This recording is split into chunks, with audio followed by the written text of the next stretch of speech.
Welcome to Ident Papers. I'm excited today because we're going to be looking at one of my favorite subjects, emotions. We're going to be specifically looking at a book called Master Your Emotions, but looking at it from a biblical perspective. Now, to begin with, what are emotions? Emotions are psychological states composed of thoughts, feelings, physiological changes, expressive behaviors, and inclination to act certain ways. Think about emotions as where you are emotionally or psychologically. And of course, where you are emotionally or psychologically is either influenced by what you were thinking or what you are thinking, and will at the same time influence what you will be thinking. And it's also obviously going to either be influenced by the feelings. I'm talking about physical feelings that you are feeling, but at the same time will influence the physical feelings that you're going to feel. And physiological changes will both be able to affect how you feel emotionally, but at the same time, physiological changes will be influenced by how you feel. So it's this kind of relationship. And of course, we're talking about behaviors. Acting a certain ways will make you feel a certain way, but feeling a certain way will also make you act certain ways. Maybe that's a little complex to understand, but we'll unpack it and it all makes sense as we go. So this is basically what emotions are. And I'm sure we all have some level of understanding of what emotions are because we are emotional human beings. We experience them on a daily basis. We've had to deal with emotions in different situations. It's just part of who we are. So we have some level of understanding, interaction, and experience with emotions. And the next big question is why emotions? Now, most of us understand emotions as important in our survival because that's the evolutionary point of view. But looking at it from a biblical point of view, we know that we were created for a specific reason, a specific purpose, and God first and foremost created us in his image, in his nature. Meaning, first of all, God has emotions, therefore he created us with emotions. But not only did he create us with emotions, he created us with emotions because emotions are important for us to live the kind of life that he wants us to live. Meaning, we cannot fully be like God without emotions. And emotions are important, imperative for us to fulfill the purpose that God created us for. And this is basically a beautiful way of seeing emotions. Emotions are not as necessary as some people think in Christian circles because we look at it and we talk about the carnal nature, the flesh. Emotions can have a trick nature. They can be very deceptive. However, we are here so that we can create a healthier relationship with emotions. So I want us to know that emotions are not useless, are not unnecessary. Emotions are not a mistake. God intentionally created us with emotions for us to live like him, to be like him, to live the kind of life that he wants us to live. And therefore, without emotions, we wouldn't even be able to live the way God wants us to live. And so I want us to understand this importance of emotions. And of course, like I said, the evolutionary point of view is emotions are there for survival. And to a level, there's truth in that to say emotions help us stay alive because sometimes you sense danger and you feel fear. But emotions are not there to just help us survive. They are there to help us thrive. And most importantly, live the kind of life that God wants us to live. So we are going to be looking into that a little bit more in detail as we go. Now that we know that emotions are basically just where you are emotionally, and we know that emotions, part of God's plan, they're important because God wants us to have emotions. God designed us with emotions because they are important. They are essential for us to fulfill the purpose that he created us with. The first thing we're going to talk about on our journey to understanding emotions better is ego. Now, what is ego in the first place? Ego is basically the self-identity you've constructed through life because of your ignorance of who you truly are. So basically, think about ego as ignorance of who you truly are, in simple words.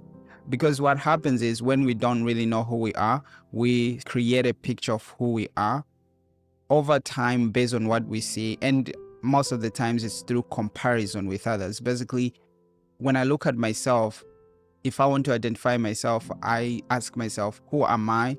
And I compare myself against the things I see myself around. Say, oh, I'm not a house because I don't look like a house. Oh, I look like them, but wait a moment, that person is a little bit taller than me, that one is shorter, the other one is lighter than me. So basically, you are asking yourself a question: what makes me unique? What makes me stand out? And so you find out that over time you have all these ideas of what makes you unique, what makes you special. And this is what you hold on as your identity. Consequently, ego is built on external things. It's built on your beliefs. So you say, I am unique because I believe this, and you don't, right? And you look at your body, my body shape is different. You connect your identity to your unique body shape. You understand? Your name, which is basically just a noun that we use to refer to you, which means you would still be you even without a name. Your gender. Most people today identify with their gender, and they think gender is such an important part of their identity. Maybe it is, but it's not as important as we make it to be today. And then there's nationality and culture, family, friends. I'm such a person because I come from such a family. You understand? This is what makes me unique. This is what makes me different from you. We talked about beliefs, but more specifically, political beliefs. You can be like, I identify with such a political party. Religion, I'm a Christian, you're a Buddhist. We identify with these things, right? And we think these things are really an important part of our identity. Now there's personal story. When you've gone through certain experiences in life, and now you start looking at yourself in the eyes, in the perspective of your story, whatever the story you experienced. Some people have gone through abuse and they see themselves in that way. Their wounds become a very important part of their identity and the way they see themselves, to the point they cannot look in the mirror without thinking about those experiences anymore.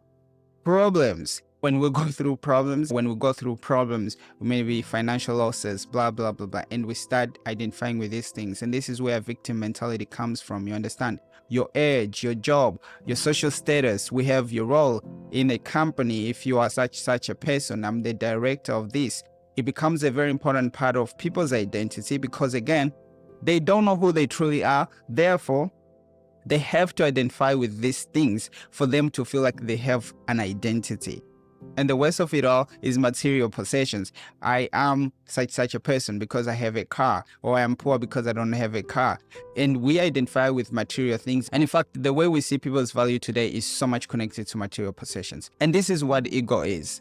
Basically, the way you identify yourself based on external factors that you attach yourself to because you don't truly know who you are. And of course, all of these things I just mentioned, they're important things and they are part of you as a person in some way, some more than others. But these things cannot be who you are because most of these things, as you see, they change. Your family, you could have your family today and your family could go. And of course, you can say family will always be part of your memory, whatever.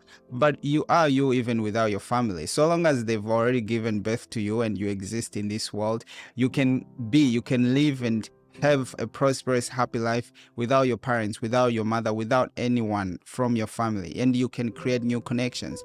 Your name can change, and people change their names all the time.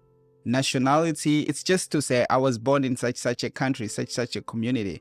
That doesn't make you who you are. You can go on to travel the whole world and experience every other community, every other country. You understand? So most of these things that we identify with, we give them more importance than they should have.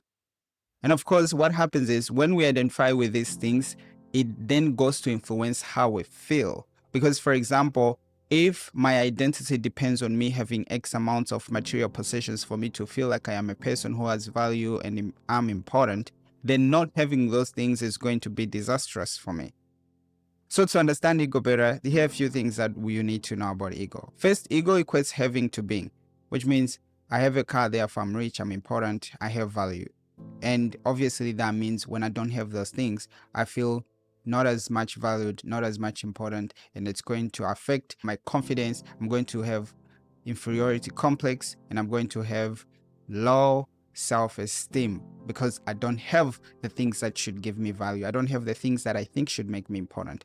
And this is why most people work so hard to accumulate so much material possessions because they think that having makes them something more. It makes them more important. It gives them more value. But in the end, you'll understand that from the biblical perspective, we have value because of who made us, and therefore our value comes from God and not from outside external material possessions. And consequently, we actually give value the external things we possess and have, other than the other way around. In other words, if I go and buy a certain cloth and I wear it, now that cloth has value because it's being worn by someone who has value. And this is the idea of celebrities when you look at it. Because celebrities have created a name for themselves, they have such a level of influence. Even if they go today and buy a shirt in Walmart and wear it, if people recognize it, they will start wearing that brand. Now it's almost like that brand that was in Walmart and maybe people don't see it as one of those top brands can greatly increase in value if it's worn by someone who already has value. So think this way, that you give value to the things that you have, not the other way around. The next thing is that ego lives through comparison. Because we want to feel unique, we compare ourselves with others and we say, I am such because you are this. And of course, it's most often in the direction of being better. So I am better because I'm taller than you, or I look such a way than you, or I have such things than you. So this is what happens with most people, and you see it in the narratives. Sometimes people are even competing with others secretly without them knowing, and they're trying to buy as much just to be better than the next person. But the Bible teaches us that we were created in the image of God. Therefore, my value do not depend on what you have, what you are not. My value comes from God, the one who created me. And I don't need to compare myself with you to feel better, to feel good, to feel like I have value. Conversely, I'll be able to accept you with love because I understand that I am as good as bad as you. We were all created by the same God. What you have, what you don't have, how you look, how you don't look will not affect the value that I give you. But of course, if I don't value myself, if I don't see my true value as coming from God, I won't even understand that too for you. Therefore, I will judge you based on what you have. I will treat you with respect based on how you look, based on whatever the value system I have in my head. And so this is why ego can be very dangerous, because this is why now, when we go to the next thing, ego tends to create a never satisfied kind of life where you'll never ever be better than everyone in the world. Which means if I have 10,000 today, I'll feel better than my friend who has 5,000. But guess what? Before I know it, I have another friend who just got 20,000. Now I will be in the run forever, trying to be better than the next person. And so you understand, this can create a life where I'll never be truly happy, because no matter how good looking I am, there will be someone who looks better than me. And no matter how much money I have, there will be someone who's richer than me. No matter what I have, there will be someone who probably had or have or will have more than me. Which means if my value depends on me having or being better than other people, there will always be someone who is better than me. And I'll never be happy because I'll never have true value. I can obviously feel like I have value than other people, but I'll never have value than everyone. And so this is a dangerous way of seeing life. This is a dangerous way of thinking. And this is why God tells us that we shouldn't exalt ourselves above others. Rather, we should put others above us, which is in a way to say we should look at others as equally important like us. They are as important as we are. And this is where the whole idea of love your neighbors, you love yourself comes from. It says the amount of love, the amount of respect, value that you have, that you deserve, is just as much as the next person deserves. Therefore, if you are worth 1 billion, the next person is worth 1 billion. In value. Of course, we're not talking about possessions now. So this is what happens when we are living our life through this identity that was created because we don't have true knowledge of who we are and what gives us value.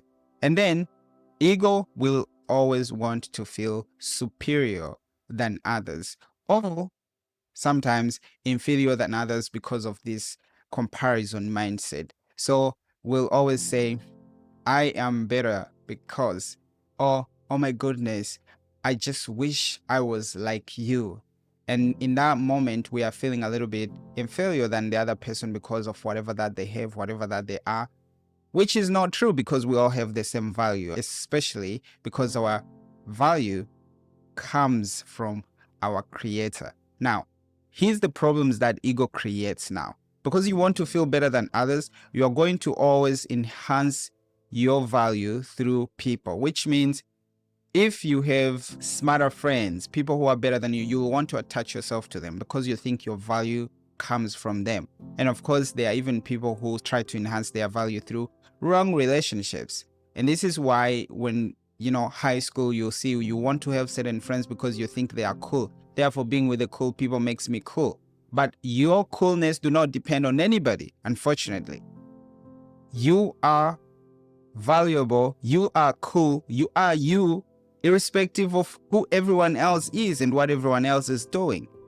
But of course, you will see most people spend time chasing other people, trying to attach themselves to those people because they think that their value is going to increase, their importance, their identity needs to be connected with those other people because of whatever importance they give them. And then this is where gossiping comes from. Through gossiping, most of the times we are talking about other people, but it's just not for entertainment purposes. It's because through talking about what happens to others, there's a way we feel like we are better than them. So you say, hey, have you seen so and so? He did such a thing. Why would anyone do that? In that moment, your brain is saying, yeah, he be dumb. I'm better than him. I'm smarter than him. I would never do such a thing. You understand? So ego creates a space where there's no compassion. There's no kindness. And this is why gossiping happens. Because if it was you, how would you feel? But the idea is, in that moment, it's good. It's like massages your ego. It's like, yeah, I'm better than him or I'm better than her. And this is what happens. You'll see a lot of people gossip because this is their understanding of who they are. And they need to feel better than others. Now, we already talked about inferiority complex, where we feel like we are no better than others because of whatever the reason. We are going to look for fame because we think it adds value to us. We are going to argue and want to be right. This is a thing that is stemming from ego. When people argue and they have conversations and arguments, it's important for them to be right. Because if they are wrong, now they don't have value anymore. Now they are not as important anymore. If your value depends on you being right all the time, then it's important that you always fight to be right all the time, irrespective of what you say. But when you understand that our value actually is found within God, you have a chance to be vulnerable and be like, hey, I think I was wrong. Maybe let me learn a little bit more from others who may know better. So you need to have this humbleness. But this humbleness does not coexist with ego. The want to be right all the time stems into complaining. So when some things happen, we don't want to believe. We don't even want to see the possibility that somehow, somewhere, we would have contributed to what's happening. Therefore, we complain as if it's totally the other person's fault or whatever the situation. And sometimes people will even bump into a table and they start saying the table. How can a table be wrong? It was just there. You were the one walking. You had an opportunity to look where you're going so that you don't bump into the table. However, for your ego, because you cannot make mistakes, you have to push the blame to the table. And this happens a lot, and you can understand the impact of ego on relationships. Because if you have someone who never be wrong, they always push blame on you, it hurts the relationship. And this is because people don't understand who they truly are. And it's important for them to be right all the time. Otherwise, if they are wrong, all their value as a person is almost lost. Ego also is something that pushes us into seeking attention because we want to stand out, we want to be better than others. Attention is not a bad thing, but when you have this desire to constantly seek attention because your importance depends on you standing out. Standing out in a group of everyone should listen to you, see you, hear you, even when you're not adding any specific value to them. This is the wrong way of thinking. It's almost like a disease. Now you can see that collectively, your ego, which is your false identity, will definitely influence how you feel. If you are attached to things because you think things give you value, when you don't have them, you're going to feel bad. When you are attached to a certain position and you think you're important because of that position, when you lose it, you go through depression. If you're into the mindset of always being right, you'll have a problem admitting faults. And obviously, if someone says you are wrong, it's going to make you feel bad. And of course, with this tendency to want to be unique, to stand out, to be more important than others, when that's impossible, it's going to affect how you feel. So ego affects your emotions, but almost in a negative way most of the times, because again, ego is built on lies. Your identity, your importance, your value do not depend on your material possessions. Your identity does not stem from your age. You understand? Your age will continually change, right? And you'll continue being valued as important, and your identity will stay consistent throughout, because your identity, again, do not depend on these external factors. And of course, some people they believe they are important. Their tribe is so important than any other tribe in this world. Therefore, if they meet anyone who try to tell them or to even indicate or insinuate otherwise, it will cause a sin.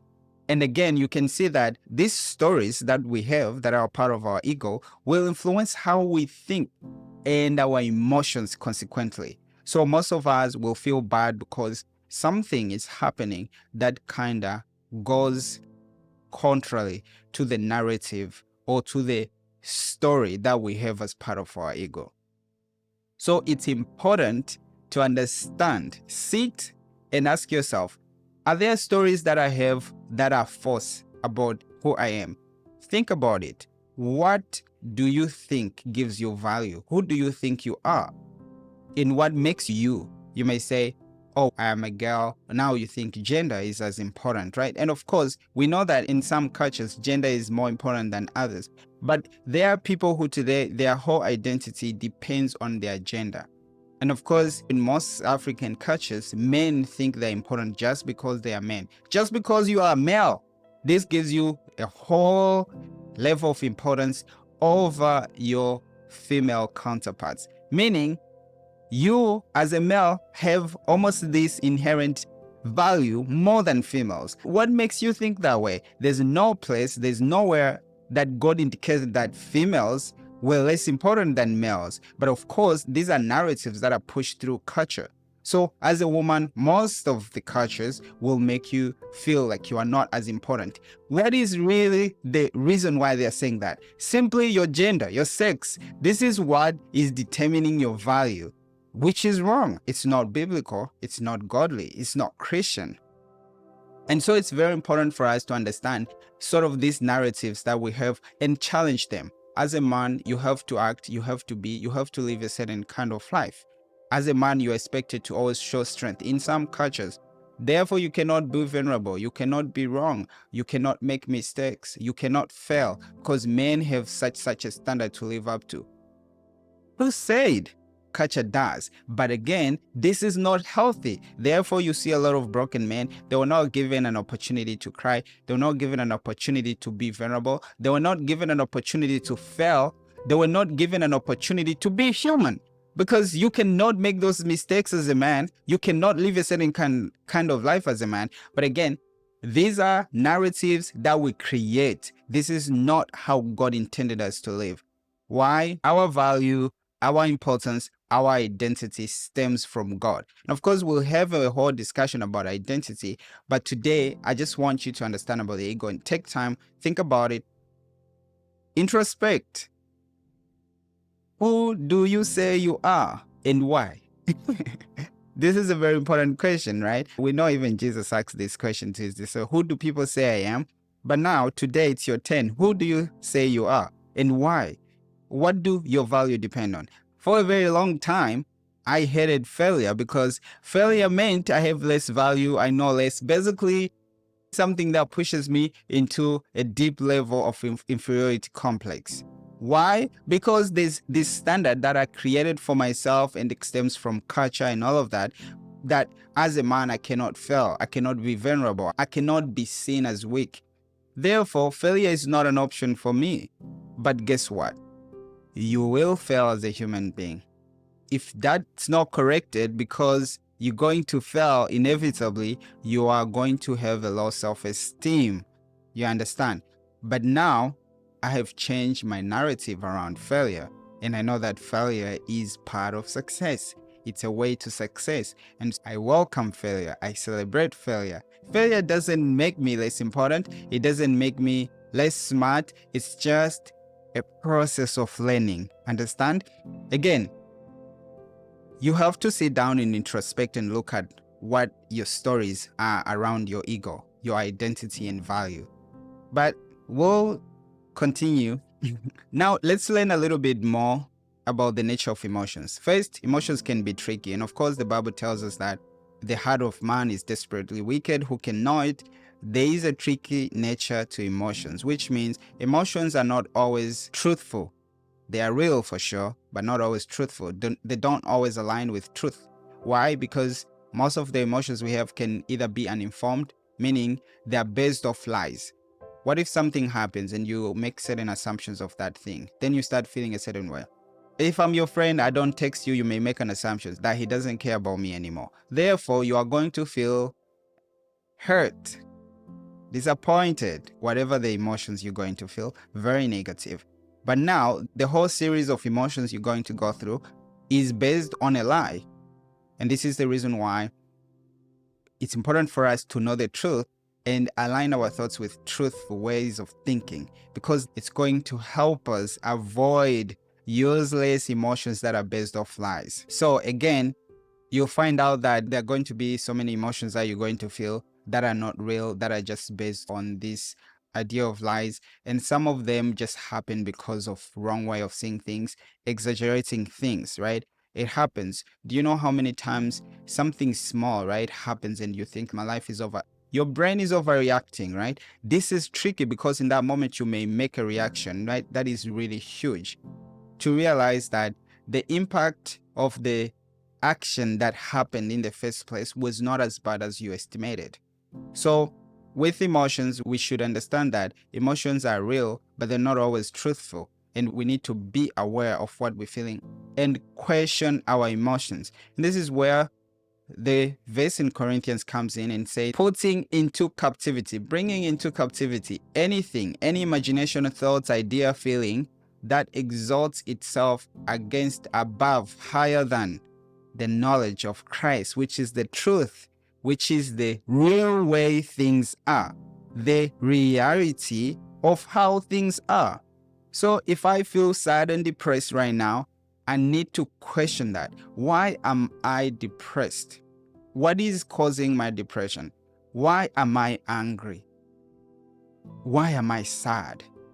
Why am I feeling sorrow or worried? You have to have a good reason. And of course, we are going to feel these emotions, and they are legit reasons. And when I say legit reasons, reasons that align with truth. Because sometimes you find you're feeling something that does not even align with what's going on. Why? Because your brain has a certain narrative, and your brain has a certain story that it's creating. Maybe it has been creating the story for years. So we need to check that out, and we are going to talk more about that. And of course, let's just talk about positive and negative emotions. So I know that most tend to push away negative emotions because part of our ego, we think, or we have taught ourselves that we don't feel negative emotions, or like, I'm Sam, I'm a happy person, I'm a very positive person, everybody knows it, I'm a Christian, the Bible says rejoice, and therefore I cannot be sad, therefore I cannot be depressed, therefore I cannot feel any negative emotion. This is wrong. Even Jesus himself went through negative emotions, different negative emotions at different times. He even cried. Are you stronger than Jesus? The idea is you have to understand that negative emotions are equally valid, as equally important as positive emotions. Negative emotions are as equally valid, equally important as positive emotions. Because also positive emotions can be misled. Positive emotions can also be as deceitful, deceiving as negative emotions. So we have to be careful and look at emotions just equally as important, equally as valid, and both equally as worth some questioning or exploration, if you like. Now, feeling nature of emotions, you are sad now, you are happy now, tomorrow you are crying, and then you are depressed the next day. This is life. Emotions are not always constant. You may feel something now, and this is the problem, right? Sometimes when you feel a certain way, and this is where we're going to talk about the emotion set point, where you feel sad and you don't even see the possibility of ever being happy again. It happens a lot. When you're depressed, you don't even think that your life will be good again, that you'll be able to move around and just do actions and be excited about life again. This is how emotions work.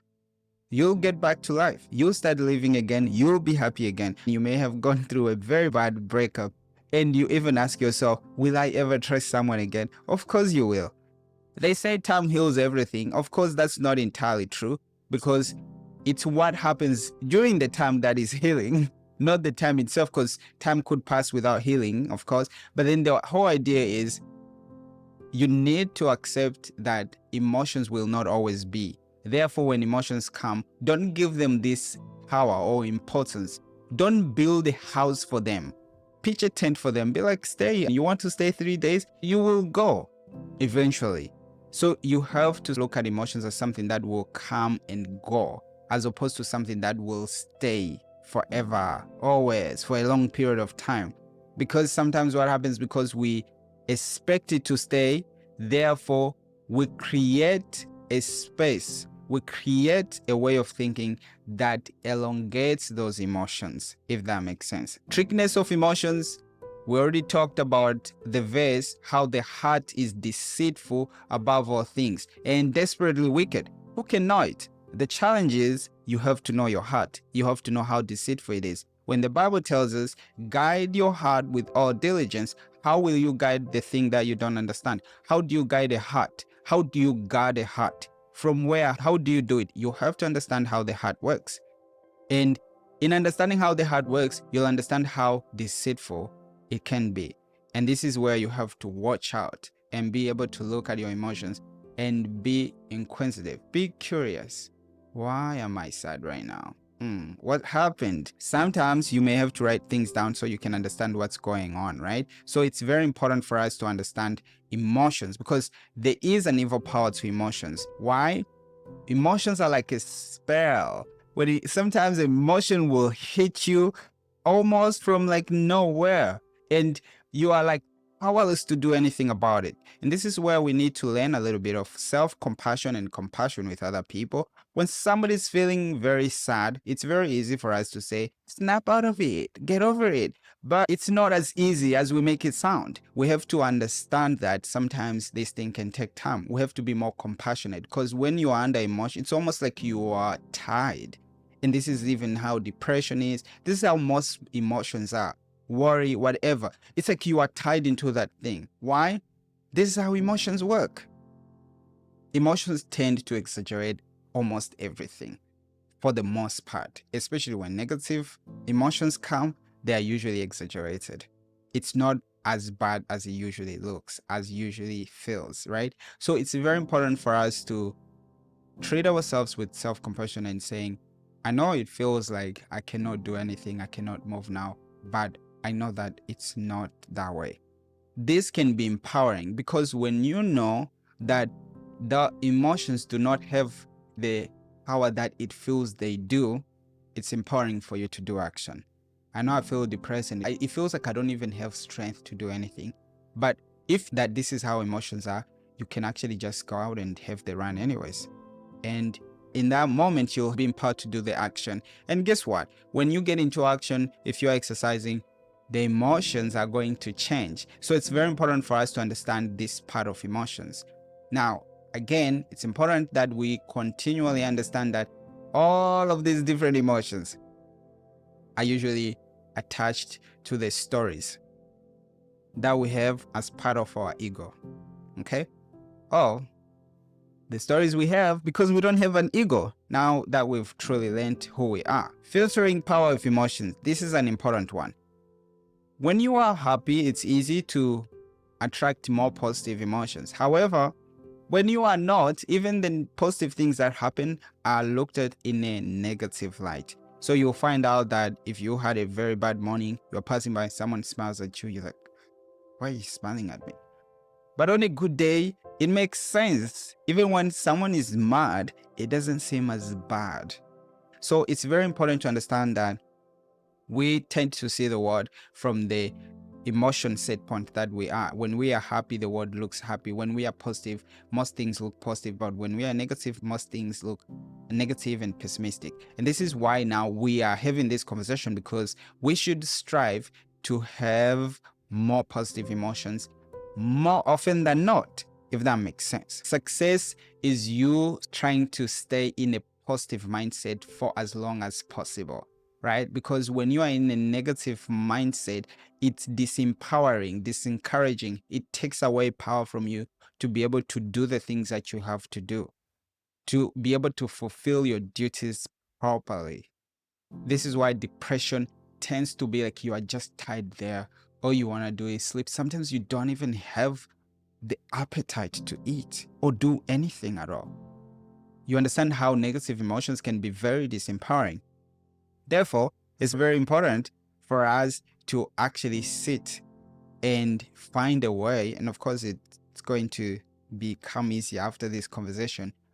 Find a way to stay as positive as possible. So when you have positive emotions, you have more confidence and openness to consider new ways of living, new ways of doing things.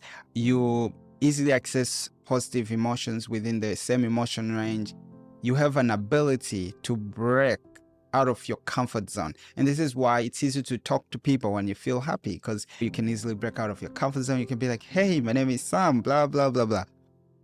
But when you feel a little bit down, you don't want to talk to nobody, certainly not someone new, you feel less confident to do anything, you have less openness to consider new ways or new ideas or anything like that, you have a reduced ability to withhold if there was anything bad happening. And so basically, when you are in a negative emotion state, you are more likely to just continually feel that way because you don't want to do anything, and anything that happens to you will be even seen in a magnified way. It will seem as bad than it is actually is. This is the filtering power of emotions. So it's important for you to understand that the more positive you feel, the more positive you can feel. And the more negative you feel, the more negative you can feel. And of course, we will learn how you can break from that negative space. But it's just reality that it's harder to feel positive when you feel negative, but it's easier to feel negative when you feel positive, because negativity almost attracts us more powerfully than positivity. And the reason why is because positivity requires a lot of efforts and power to do things. Like, for example, if you are feeling sad, for you to stop feeling sad, you have to do some sort of activity. You have to talk with someone that maybe you don't feel like talking to, or you have to go out and do something that makes you happy. It requires energy. It requires almost like for you to use your will to take yourself there. However, negative emotions can come when you are even doing nothing. By just sitting on your bed waiting to sleep, you could think about all the things you didn't do, and before you know it, you are sad. You may even start crying. That's how easy it is. Now, magnetic power of emotions, we just talked about it, because the more positive you feel, the more positive you can feel. So let's talk about how you can break away from this magnetic power of emotions. So if you're having a bad day, obviously it's more likely to continually be a bad day. But I think awareness, and throughout this whole conversation, there's an idea, a principle of self-awareness. When you are very aware of your ego, when you know that there are certain narratives that you have that sort of like trigger negative emotions, when those emotions come, you can discredit them to say, I know why I'm sad. I'm sad because so and so bought a car. It's an example. But him buying a car shouldn't make me sad. Therefore, you are already invalidating the emotion. And by invalidating the emotion, you already giving it less power over you. It's easy now for you to say statements that will bring you in a place why you can tell yourself that I should actually be happy for him. I should, because he's my brother, or whatever the case.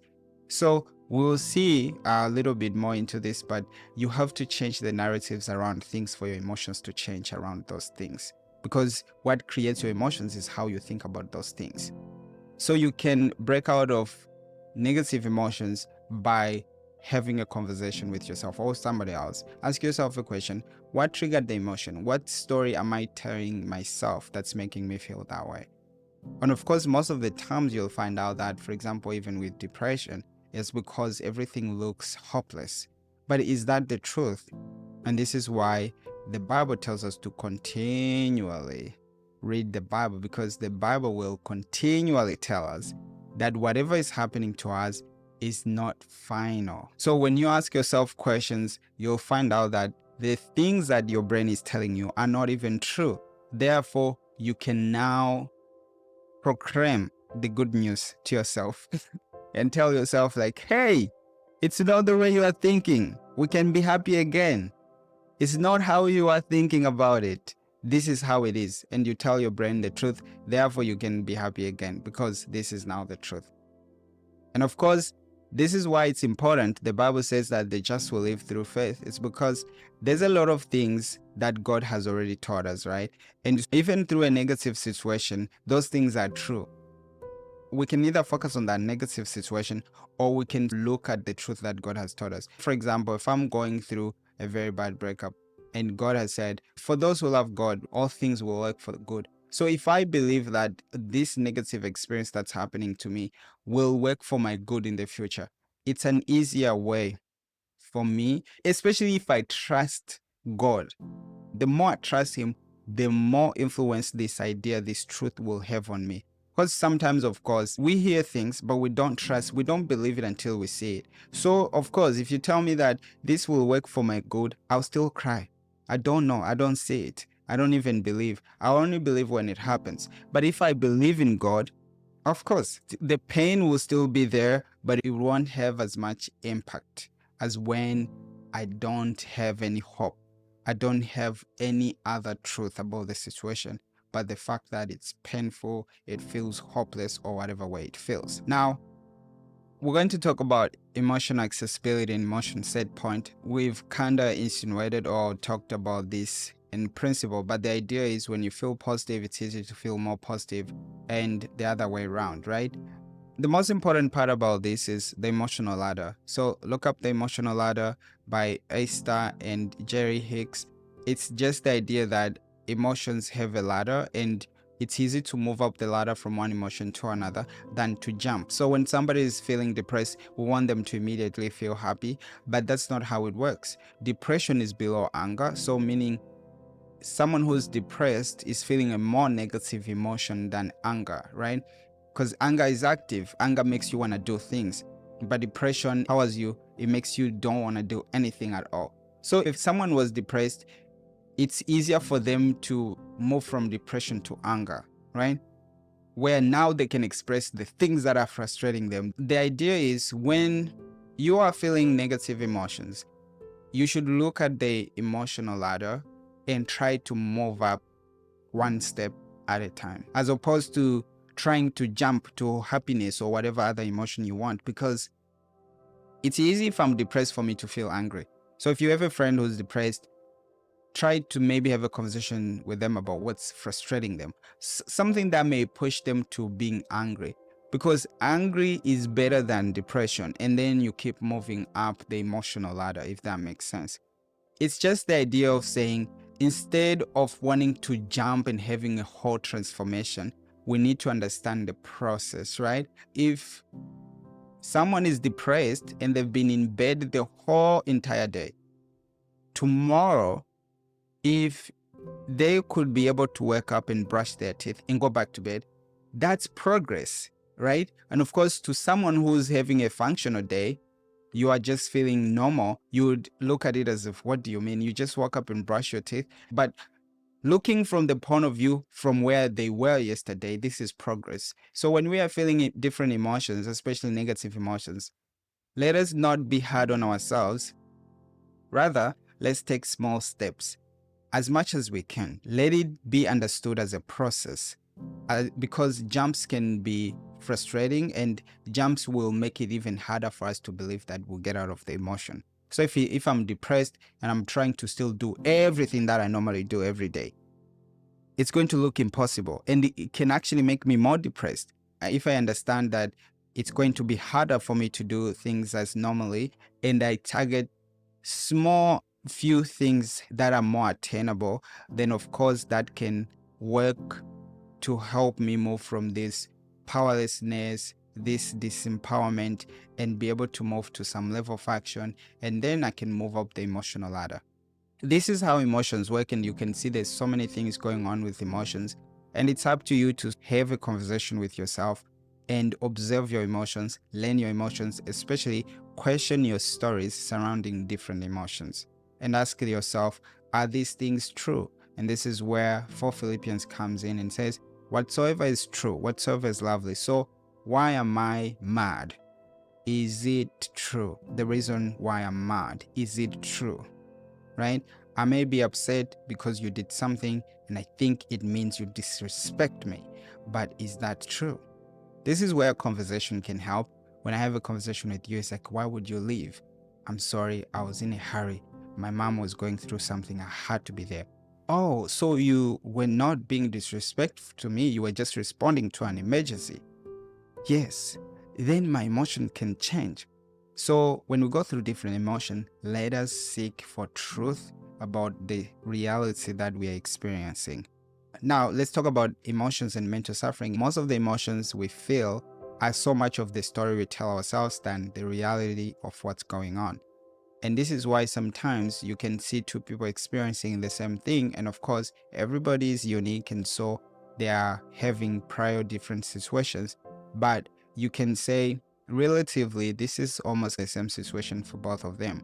But because of their interpretations, the way they interpret the situations, they are going to have dramatically different reactions. One person may be empowered to do more to become better because of their mother's death. Another person may kill themselves because of their mother's death. And so it's important for us to look out and ask ourselves, how do we interpret things, right? And some problems we have are non-existent, which means they exist within our minds. And of course, when you think about most problems, they only exist within our minds, because for something to be a problem, we have to interpret it to be. So if you do an action, the action in itself may not be a problem, but because of how I interpret it in my mind, then I will label it as a problem depending on whatever stories I have in my mind. So you'll see that some things that happen in one culture are okay, but in another culture it's problematic, and vice versa. So this is an idea to say interpretation is actually way more important than reality for the most part.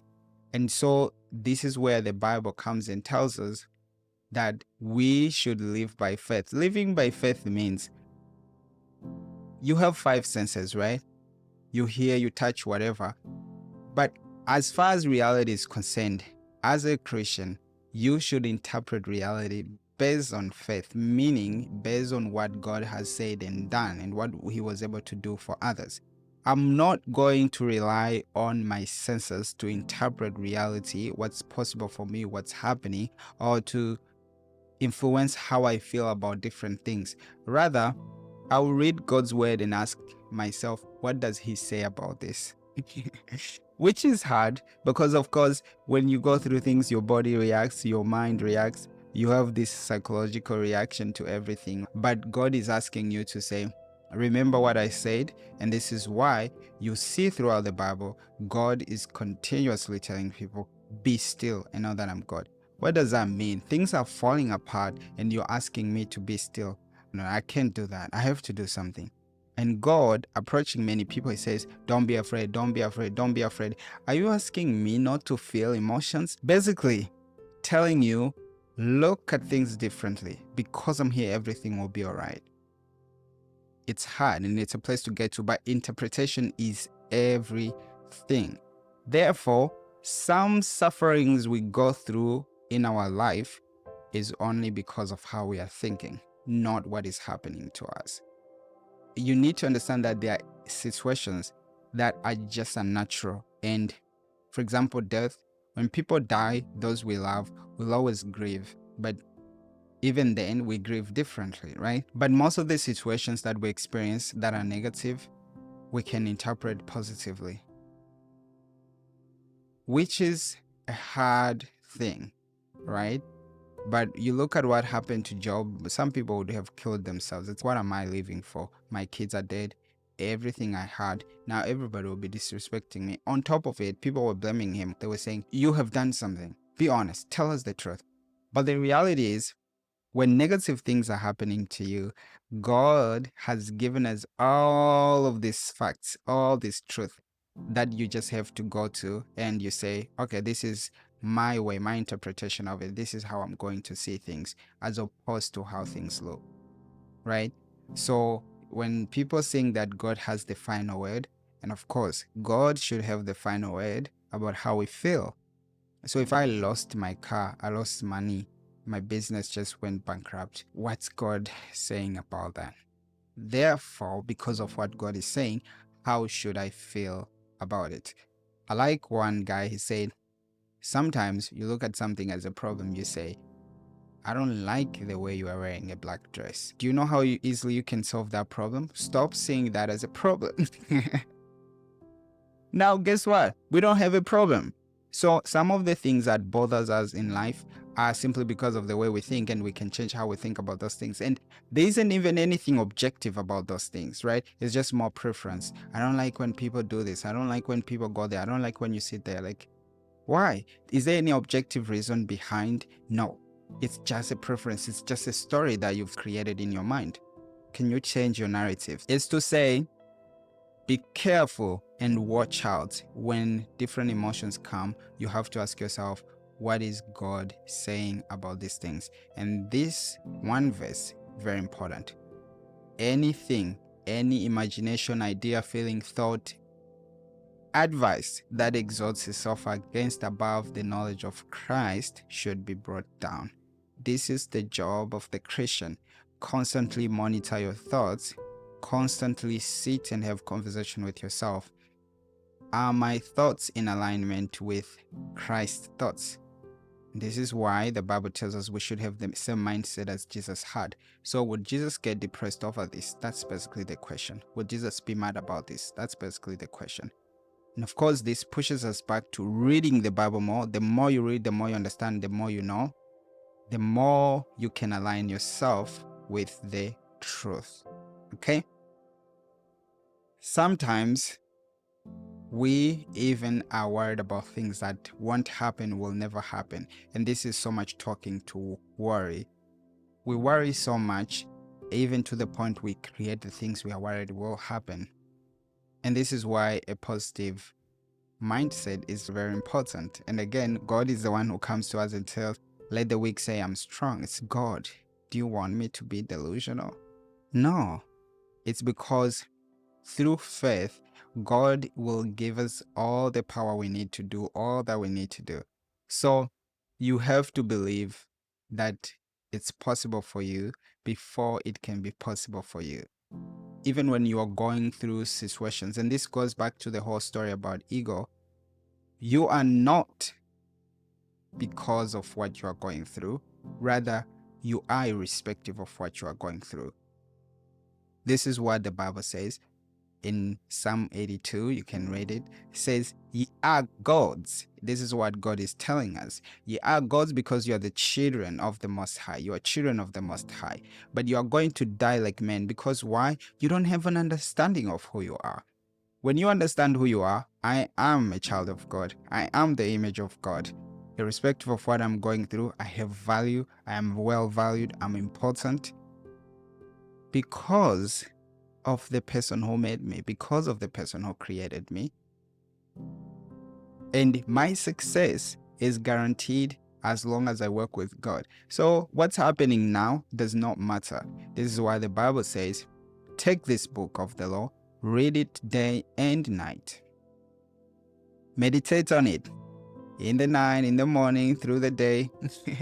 And it's going to be what leads you to success. This is your mind map. This is your map. This is your direction to living a successful, prosperous life. And Psalm chapter 1 is the same idea. This is to say, our success does not depend on the different things that are happening around us and all of this. It's depending on what God has said, right? So if you stick to the narrative of God, it's up to Him to fulfill what He has said. And this is why most people think you should read the Bible once or in a week, but that's not what God prescribes. God prescribes reading the Bible every day. Basically, you should read the Bible to the point it's in your subconscious, to the point you don't have to read it anymore, because you just say things like you memorized everything and it's just part of your subconscious. Therefore, it will be easy for you when you think about something, you can easily call up a verse that tells you the actual truth about the reality, if that makes sense. Now, let's talk about what impacts your emotions, right? Of course, your mind operates on a famous computing principle of giggle, garbage in, garbage out. So if what you're reading, what you're watching, the information, the things that you're putting in your mind are garbage, lies, destructive, self-destructing ideas and philosophies about life, of course, this is what you're going to experience, and this is what you'll be able to give out, and this is what you're even going to be able to spread around. So it's important to understand what impacts your emotions, because it's your Christian duty. It's your duty as a responsible human being, responsible citizen of the country and the common world, to feel positive, to master your emotions and take care of yourself so that you are in a positive mindset. When we don't take care of ourselves, we end up becoming other people's responsibility. If I get depressed because of my poor decisions that I've made and not understanding how my emotions work, guess what? Now my mom has to be there for me, my girlfriend. It's so unnecessary. Bad things will happen, but let us try to do as much as we can to prevent as much as we can. The first thing that has a huge impact on your emotions is sleep. And this is controversial because, of course, with this culture that we are in, the economy is bad. Some people have to work 2 jobs or 3 jobs. This is how bad things are. It's even hard to maintain a proper sleeping schedule. You are a student, 25 assignments 1 week. I don't even know how and which kind of people decide these things, but the idea is we are not sleeping as much as we should. And this is affecting how we feel. It's affecting our ability to make clear, good decisions about life. It's affecting the quality of life we live. Now, the Bible says God gives his beloved sleep. It's in God's plan for you to sleep enough time. He's the one who created night. Life was designed beautifully. It was not a mistake. If God wanted us to operate 24 hours, he would have done it. But he didn't, because this is how he designed us. And so you'll see that sleep is very important, because when you sleep better, you're going to be able to feel better. But again, lack of sleep will make you cranky, grumpy. And you see this with some people that when they don't sleep enough, they are very irritable. You say something and they snap at you. Maybe you are one of those people. But I know that when I don't sleep well, I don't feel as good as I should. Sometimes when I don't even sleep well, I don't even have appetite. So sleep is something that affects you on a physiological level and a psychological level. And God wants you to sleep. You will see that even people, like even Jesus, when there was a storm, he was sleeping. Jesus took rest seriously. And even for Peter, right? Like next day he would be executed because he was in prison. But guy was sleeping. Why on earth would someone sleep in that kind of situation? These are people whose ideas or way of seeing life are rooted in God. They've got nothing to worry about, nothing to lose. Me and you can be the same way, that we go to sleep because when we sleep, God works, right? This is a hard concept, but our results do not depend so much on what we do, but so much what we do according to God's core instructions, if that makes sense. So it's very important for us to align ourselves with God's plan. Sleep will affect your emotions, will affect your mood. Now, let's talk about your body. Body posture will affect your emotions. You can sit yourself into depression, but activity, moving around, will always take you out of negative feelings for the most part, okay? There's a study about posture, and different postures you feel differently, right? And this is when you anger, you raise, you make fists, you are ready for action, you want to fight. Sometimes when you are depressed, you are head down. You are almost like shrinking. You don't want to say anything. You don't want to do anything. When you feel confident, you are upright. It's, I'm ready for whatever comes. Talk to me. I want to talk to you. Let's do this, right? So you'll see that different emotions goes with different postures. Like I said at the beginning, you can actually change your posture because of how you feel, but conversely, you can change how you feel because of changing postures. So you have to understand that if you are feeling like depressed, if you could wake up and be upright, you are going to slowly but surely change how you're feeling.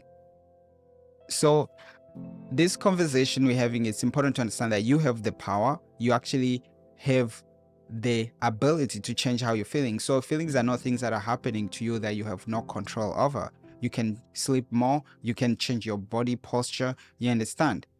And then there's exercising. You can run around. You can take a walk. And these are things that we know. I'm not even going to talk so much about it because we know, but we don't do, right? If you exercise, your emotional, mental health is much better than when you don't. Again, it's also important what story you're telling yourself about exercising, because I know for some people, exercising can be depressing because of the reasons why they are doing it. So you have to have positive stories around what you are doing, right? And again, probably the major thing that influences our emotions is thoughts, what you are thinking about. They say you become what you think about all day long. And it says, as a man thinketh in his heart, so is he. And the idea is you can change how you feel by changing what you're thinking. And how do you change what you're thinking? You change what you're listening to, change what you read, you change what you put in your mind. And so there are certain words, if you start listening to over time, you get depressed. But if you're listening to certain words, it's empowering, even though you may not feel it right away, because of course, most of these emotions, they're not as instantaneous as they seem. Of course, some things that seem random, like we just felt sad suddenly, but there's a process to it. There's stories that you've created over time and something just triggered it in the moment. But it's basically working on top of a process that was already started. So you understand that the more positive things you expose yourself to, the more positive you can feel. And some of those emotions will even seem like random, but it's because there are actions, there are things that have happened in the past that have prepared you to be in this space. Thoughts are very important. You can meditate on words that are positive. And this is why the Bible tells us to meditate on the Bible most of the time, because the Bible gives us this way of seeing the world the way it is. Not be too excited, not be too depressed about life. Basically, be in a space where we know that we are working with God, and no matter what the situation, we're going to be fine. Visualization is important. You could be in a place, and we go back to the same verse I mentioned where God says, let the weak say, I'm strong. This is visualization where you have to see before you become. There's a process, there's be, do, have. You first become, you have to first see yourself that way, which is basically visualization. And everything you see that was created in the world, someone had to visualize it before it existed. Most of the things, right? Someone had to see and draw and think about a picture. I want, even the mic we have here, somebody thought, I want something that can do such a thing that looks this way, right? They thought about it enough to the extent they could draw it, and they spoke. I don't know ever was needed to create this mic. They involved them. So for us to feel differently, we have to visualize. So if I'm depressed because I just lost my job, I can visualize having a different job and having a better job. That will help me get out of that depression, to know that it's not final and I can actually go on to live a different kind of life. You depressed because you just lost something, guess what? You'll get more things. Whatever the reason that we are depressed, whatever the reason that we are feeling, we can visualize a better life. And this is why even in this world, the world can be depressing because of what's happening. We can accept and understand and do our part. Therefore, visualize a new world that's better than this one. And this is why we have songs about that. And the idea is you don't have to accept your emotional state as is, as it comes. You have to question it. You have to want to be in a better place than where you are. And of course, telling yourself positive words from the Bible, reading, just basically, it's the same idea of casting down an imagination. So if you have an imagination that goes contrary to the word of God, to the truth of Jesus Christ, tell yourself the truth of Jesus Christ. I'm a loser. What does Jesus think? What does Jesus say? All who received him, he gave the power to become the sons of God. I am more than a conqueror in God. You go ahead and read all those words over and over and over. By the end of the day, you're going to feel much better because it's actually true. You are not delusional. You are not pretending. You are not making yourself believe something that's a lie, because this is the word of God. This is what God thinks and says about you. Your breathing also affects your emotions. This is why we say, take a breath. Why? Because it's going to help you, make you feel better. So it's important, and especially when you exercise, it changes your breathing rapidly. Like you have to breathe a lot. And this is why it changes how you're feeling physiologically, how you're feeling psychologically. So we have to understand that when emotions come, we have power over them. We can sleep more. We can tell ourselves positive things. We can change our posture. We can go for a walk. We can get active. We can breathe in, breathe out. Do it for several minutes and your emotion will change. So long as we've actually understood the narrative, the story behind the emotion, and we know what's going on, we can change how we feel. We are going to look into different emotions and get into what to do about them. Another thing that affects how you feel is your environment. Of course, environment can be a little bit of both, because it could be how you interpret your environment. Some people are depressed living in a castle, and some people are happy living in a hut. However, sometimes the environment you are in is just not working for you. So you have to look at things from an objective point of view.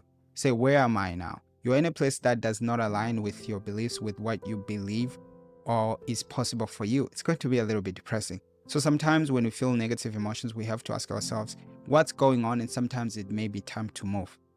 You are working in a job that's depressing. You've been unhappy for 1 year. You know it yourself. You don't like this job. There's nothing interesting about the job. There's nothing exciting about it. Sit down and ask yourself, is it worth it for me to take a risk in a different direction? Move on. Life will continue. People change jobs. People do things. People take risks and things go well because God is with them. So it's important for us to understand what's going on. Therefore, take the appropriate action.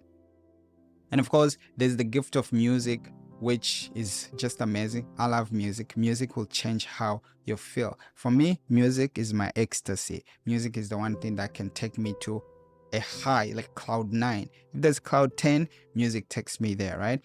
The idea is you should know what kind of music makes me feel how, and you should use music to change how you feel when you don't feel good. Move a little bit. When you listen to certain music that makes you move a little bit, then you know, right? You are going to feel differently. You can be depressed while dancing. Like it's just hard. So I'm trying to say, take initiative, take charge, take responsibility, and know that you can change how you feel. Some people get depressed and then they connect it with victim mentality. My aunt was doing this. Can you believe what my parents did? Stop playing the victim. You are responsible for your own life. Therefore, you are responsible for how you feel. The reason why we're having this conversation is so that you can take charge to know how you feel. Stop living like an outsider in your own life. You are the master. You should know what's happening. Be accountable for your own life. Be accountable for what's going on, how you're feeling, why you're feeling, or how you're feeling. Understand yourself. And of course, sometimes you may not have all this time to sit. Talk to someone else who may have a little bit knowledge to talk about your emotions. So you can be in charge of your health by talking with a doctor. The doctor informs you, right? You may not be a doctor yourself, but it's important for you to know what's going on with my body. Am I sick? What kind of sickness? What can I do? How can I do it? When can I do it? You cannot just be there like a visitor. Of course, there's almost like a window period where some emotions will just hit you. You don't know what's happening. However, it's very important for you to sit down now and say, okay, I've been feeling this feeling almost for 2 hours. Let's figure it out. What's going on? What's happening? Why? When? What happened? What triggered it? Be an expert. Therefore, you will have power. Knowledge comes with power. And this is why God says, and you will know the truth and the truth will set you free. When you know the truth about things, now it's not as important as I thought it is. Now I can move on to other things. Now we are going to get to the nicer part, which is how to change emotions. What do you do with different emotions? First, it's important to understand how emotions are formed. Like we said, emotions are comprised of thoughts, feelings, physiological changes, and sometimes you feel a certain way, you frown, or you're happy, you're excited, you smile too much, sometimes you shrink, whatever. The idea is you have like things that happen. There's like a thought process, right? So there's an action that happens, then there's a way you think about it, which is the interpretation. This is where the thoughts, right, are. Then there's identification, which is if we identify with what's happening. What happens is most emotions comes because we interpret something one way, we identify with it, we repeat it over time, then it results in a very strong emotion. You say, Sam, you're such a loser. And then I say, wow, I guess I am such a loser. I bring all the stories that kind of matches with being a loser, and then identify with it in that moment. And then I keep thinking about it. You see me, I'm just quiet. What are you thinking about? Nothing.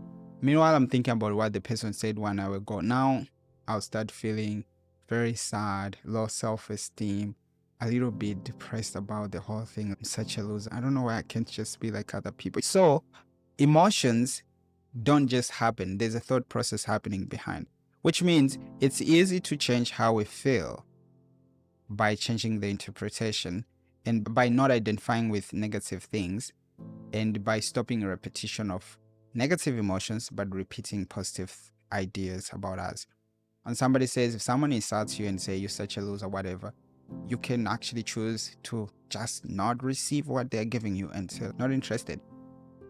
The reason why we get offended sometimes when people say certain things is because we take them on. Think about it as if your mind is a house. You open the door, you let the thing come in. Now you are sitting having dinner with the thing. You will be sad. You will obviously react. But what if you say, you look in the window, you're like, oh, sorry, not interested. Then it won't affect you as much. Somebody said something, then you don't think about it. It's not going to affect you like when you actually sit the whole day thinking about it. And some people are still thinking about things that somebody said 20 years ago. My ex-girlfriend used to say this. Yeah, is it true? No. Then why are you continuously identifying with it, repeating it over and over? This is how you change your emotions, by changing your interpretation around negative emotions and not identifying with the negative, if that makes sense. So when I say not identifying with the negative, if I have actually gone through the Bible and God has told me I'm fearfully and wonderfully made, somebody told me I was ugly, I absolutely don't care. Your opinions or whatever you think is not relevant to me about this subject because I already know what God says. And this is why I say it's very important for you to know who you are, to know what you are, to know the value you have, because then it cancels out everyone else's opinion, everyone else's ideas. They come as compliments or comments which are not as important. I'm fearfully and wonderfully made in God's image. I was created to be like God. I'm a child of God. I am a God because God says so. This is who I am. And I'm handsome, by the way. This is how I see myself because this is God who made me. And when he made me, he said it's good. Will I argue with God and say I'm not good? I'm not good enough. When you look at my nose, I'm handsome. Then why will I argue with another person to convince them that I am that which God said I am? There's no need for you to be convinced. You don't have to believe it. You don't have to know. You don't have to accept. And this is the biggest challenge that we'll face as we learn about identity, is that when you know who you truly are, not everybody will accept it. Not everybody will be happy about it. Not everybody will accept. So the whole idea, even when Jesus came and he taught people who he was, people were arguing. They crucified him because of what he said. And of course, not everybody will accept the truth about you. You don't have to stay or take your time fighting with people, convincing them. Everyone doesn't have to believe you are beautiful or you are smart or you are whatever. It does not matter so long as you know those important truths and God knows. And so it's important for you to keep in your inner circle people who accept you the way you are. For example, when you get in a relationship, it's very important for you to be with someone who thinks, understands, and appreciates the beauty, right? However, It would be sad if you're with someone you had to convince, you had to ask them, like, hey, baby, look, what do you think? You have to fish for compliments from the person you are with. And of course, it's also another problem when your beauty, understanding of who you are, is dependent on that person, because this is the only person who has actually come out and say, you are pretty, you are gorgeous, whatever. The idea is our understanding of who we are should be dependent on God. Therefore, other people's opinions don't matter. We can change interpretation by changing our thoughts and focusing more on what God thinks and says about us. So who cares what you think? But what does God say about me? What does God say about how I look? What does God say about my gender? What does God say about my sex? What does God say about what I'm doing now? What does God say about what I should do? That's what's important. Your opinions, your ideas, we can talk about them, but it's just a conversation. Unless it aligns with what God says, and unless God is sending you to tell me something specific. You understand? This is a stance that you should take as a Christian. Otherwise, you'll be floating around different ideas. Someone will tell you this, another person will tell you this. And of course, we'll talk about purpose. This is why you can listen to your aunt, your uncle, even your parents sometimes about what you should do with your life. Because sometimes people are just making ideas based on what they know, their ignorances. And of course, one thing I even forgot to talk about ego is that people will always identify you based on their ignorances. So because I come from one tribe that I've lived there for 20 years, my way of seeing life is through tribalism. So my way of seeing you is to the level of tribe.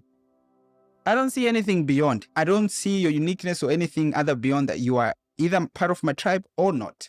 So this is how people actually are, that they will always identify you based on their own understanding of life, which most of the times is ignorance, limitations. So don't let anyone define you.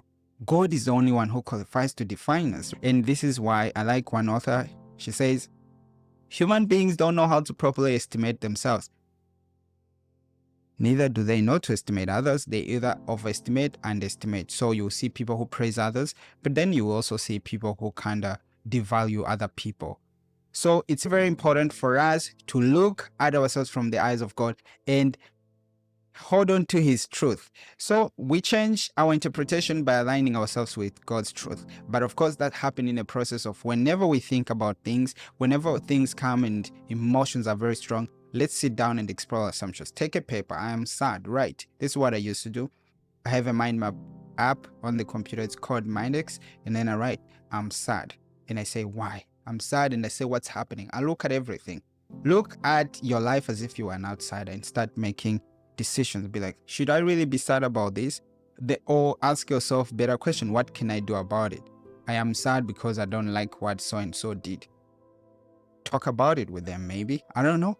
I'm just trying to say, don't let emotions just be in your head. When you see it, make time for yourself to actually go through what you're feeling and go through what's going on with you. So mental health, happiness costs time. It costs the time to actually sit and look at everything that's threatening your happiness, everything that's threatening your success. It's like a company. People spend meetings and meetings for all these big corporations to be able to exist and continue existing and making profits. Is because they are people who sit. All they are doing in the moment is talk about what's going on, how can we improve, how can we change this, how can we deal with these negative situations. Meanwhile, you think you can just go through a year. I don't sit to think about how I'm feeling. It's wasting my time. I just act. You are a machine, eh? Even machines take a break and they get inspected to see what's going on. So it's important for us to take time to think about ourselves, to learn about ourselves, to learn about what's going on with us. So explore your assumptions about different things. Now, when you explore about the reasons why you feel how you feel, you realize that some emotions don't have strong, valid reasons. Let them go. And this is why it's important. When you know yourself, sometimes you'll know that maybe I have certain cues or triggers that just makes me feel sad, but it's nothing important. So when you do that, you know you can just go on with your day and not give importance to that. But of course, the converse would be when important is emotion, but you say it's not important. Like, don't worry about it. It's nothing. And most people do that. Like I said at the beginning, we either underrate or overrate emotions. What God wants us to do is to put everything in balance. Moderation, the Bible talks about moderation. Don't underrate emotions. Don't overrate emotions. Okay? So we can learn to let emotions go, especially when we've known the story that it's not as important, right? I don't feel as important now because that girl didn't say hi to me. Is it true? Does your importance depend on somebody saying hi to you? Next time, just go and say hi yourself. It doesn't make you less important. It doesn't make you less. Oh, okay. Let the emotion go. Not important, not valid. We shouldn't waste our time on this, okay? But sometimes emotions, we'll look into it, are valid and they have reasons and you have to take different action. So you need to observe your emotions with detachment. Ask yourself, what am I feeling? Label your emotion. Why am I experiencing what I'm experiencing? Try to understand the triggers behind your emotion. Then when you've discovered what you're feeling, you can decide what to do with that emotion. Sometimes you may let it go, sometimes you may do an action, sometimes you may have a conversation, whatever the case. Again, you have to condition your mind to experience more positive emotions. Philippians 4, we said, finally, brethren, whatsoever things are true, lovely, honest, just, beautiful, excellent, amazing, according to whose standards? God's standards. Let your mind stay on these things. This is what you should think about. So change the way you feel. You have to change the way you think. You have to change your paradigm. If you experience sadness more often, if you're experiencing low self-esteem more often, then you have to change your whole paradigm. The way you think, right? You have to shift. You can learn to feel more positive by gratitude. And this is why God says you have to be thankful always. Whatever the situation, we have to be grateful. Why? All things work for the good. Do you actually believe that? All things work for those who love God. All things work for the good of those who love God. Is that actually true? Do you actually believe it? If you believe it, then you have to be grateful for every situation, good or bad. It's good for you. This is a very important space that you can get at, where you actually see every situation that happens, especially when you know you've done your due diligence. We're not talking about you sitting, lying on the couch, and the house is on fire, and then you walk out, all things happen for the... No, this was negligence. Mistakes happens, and God can turn them into a message. But again, we shouldn't ignore our duty. As you will learn more Christianity and even all these things that we're learning about identity and purpose, there's a role, there's your responsibilities, there's a duty you have. This goes beyond commandments and all of that. It's something that you have to do. So when you do your due diligence and things still go south, things still go wrong, you know that it's good for you because you've done what you had to do.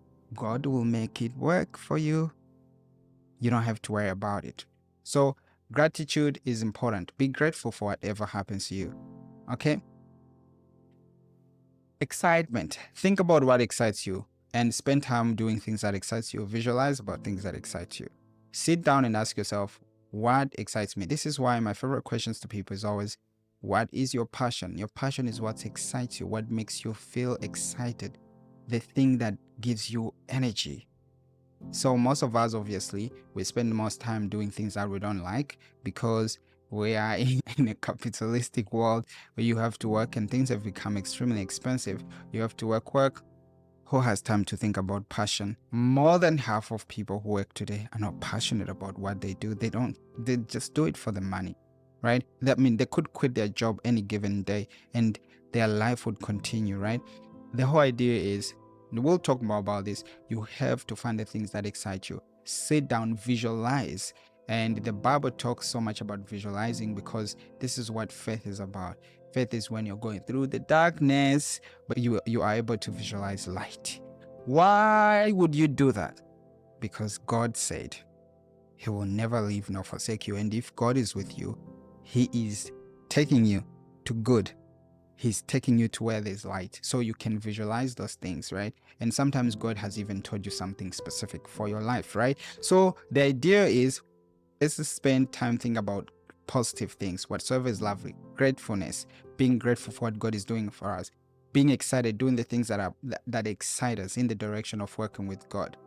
And of course, let us visualize things that inspire confidence in us. Think good about yourself. There are some people, they think, and this is some wrong way of thinking, that they have to be useless for God to be God. Oh God, Who am I? Who are we? We are useless. We are like the ants, God. You think God is happy with that kind of mentality?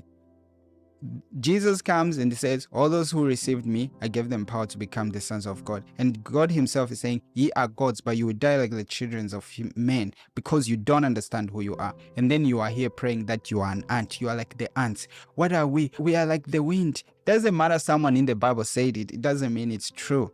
We are important to God. You have to have an exaggerated understanding of your value and importance to God. So visualize things that makes you feel confident. Visualize the things that make you feel important. That aligns with God's truth. I'm not saying visualize being better than everyone, because this is an egocentric way of thinking that is not based in an understanding of how God wants us to think, if that makes sense. Okay, so you can change your emotions by changing how you think, changing what you spend time doing, changing what you visualize, right? If you have negative stories, you keep repeating them, you keep thinking them, of course, you'll be feeling negative, right? Now, you can change your emotions by changing your behavior. We talked about exercise, right? But again, sometimes by doing more things that you know you're supposed to do, you feel positive.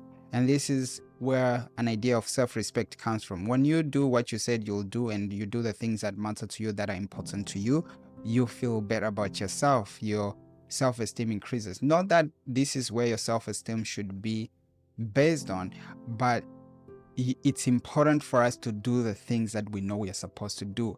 It helps us stay in alignment, in good conscience, right?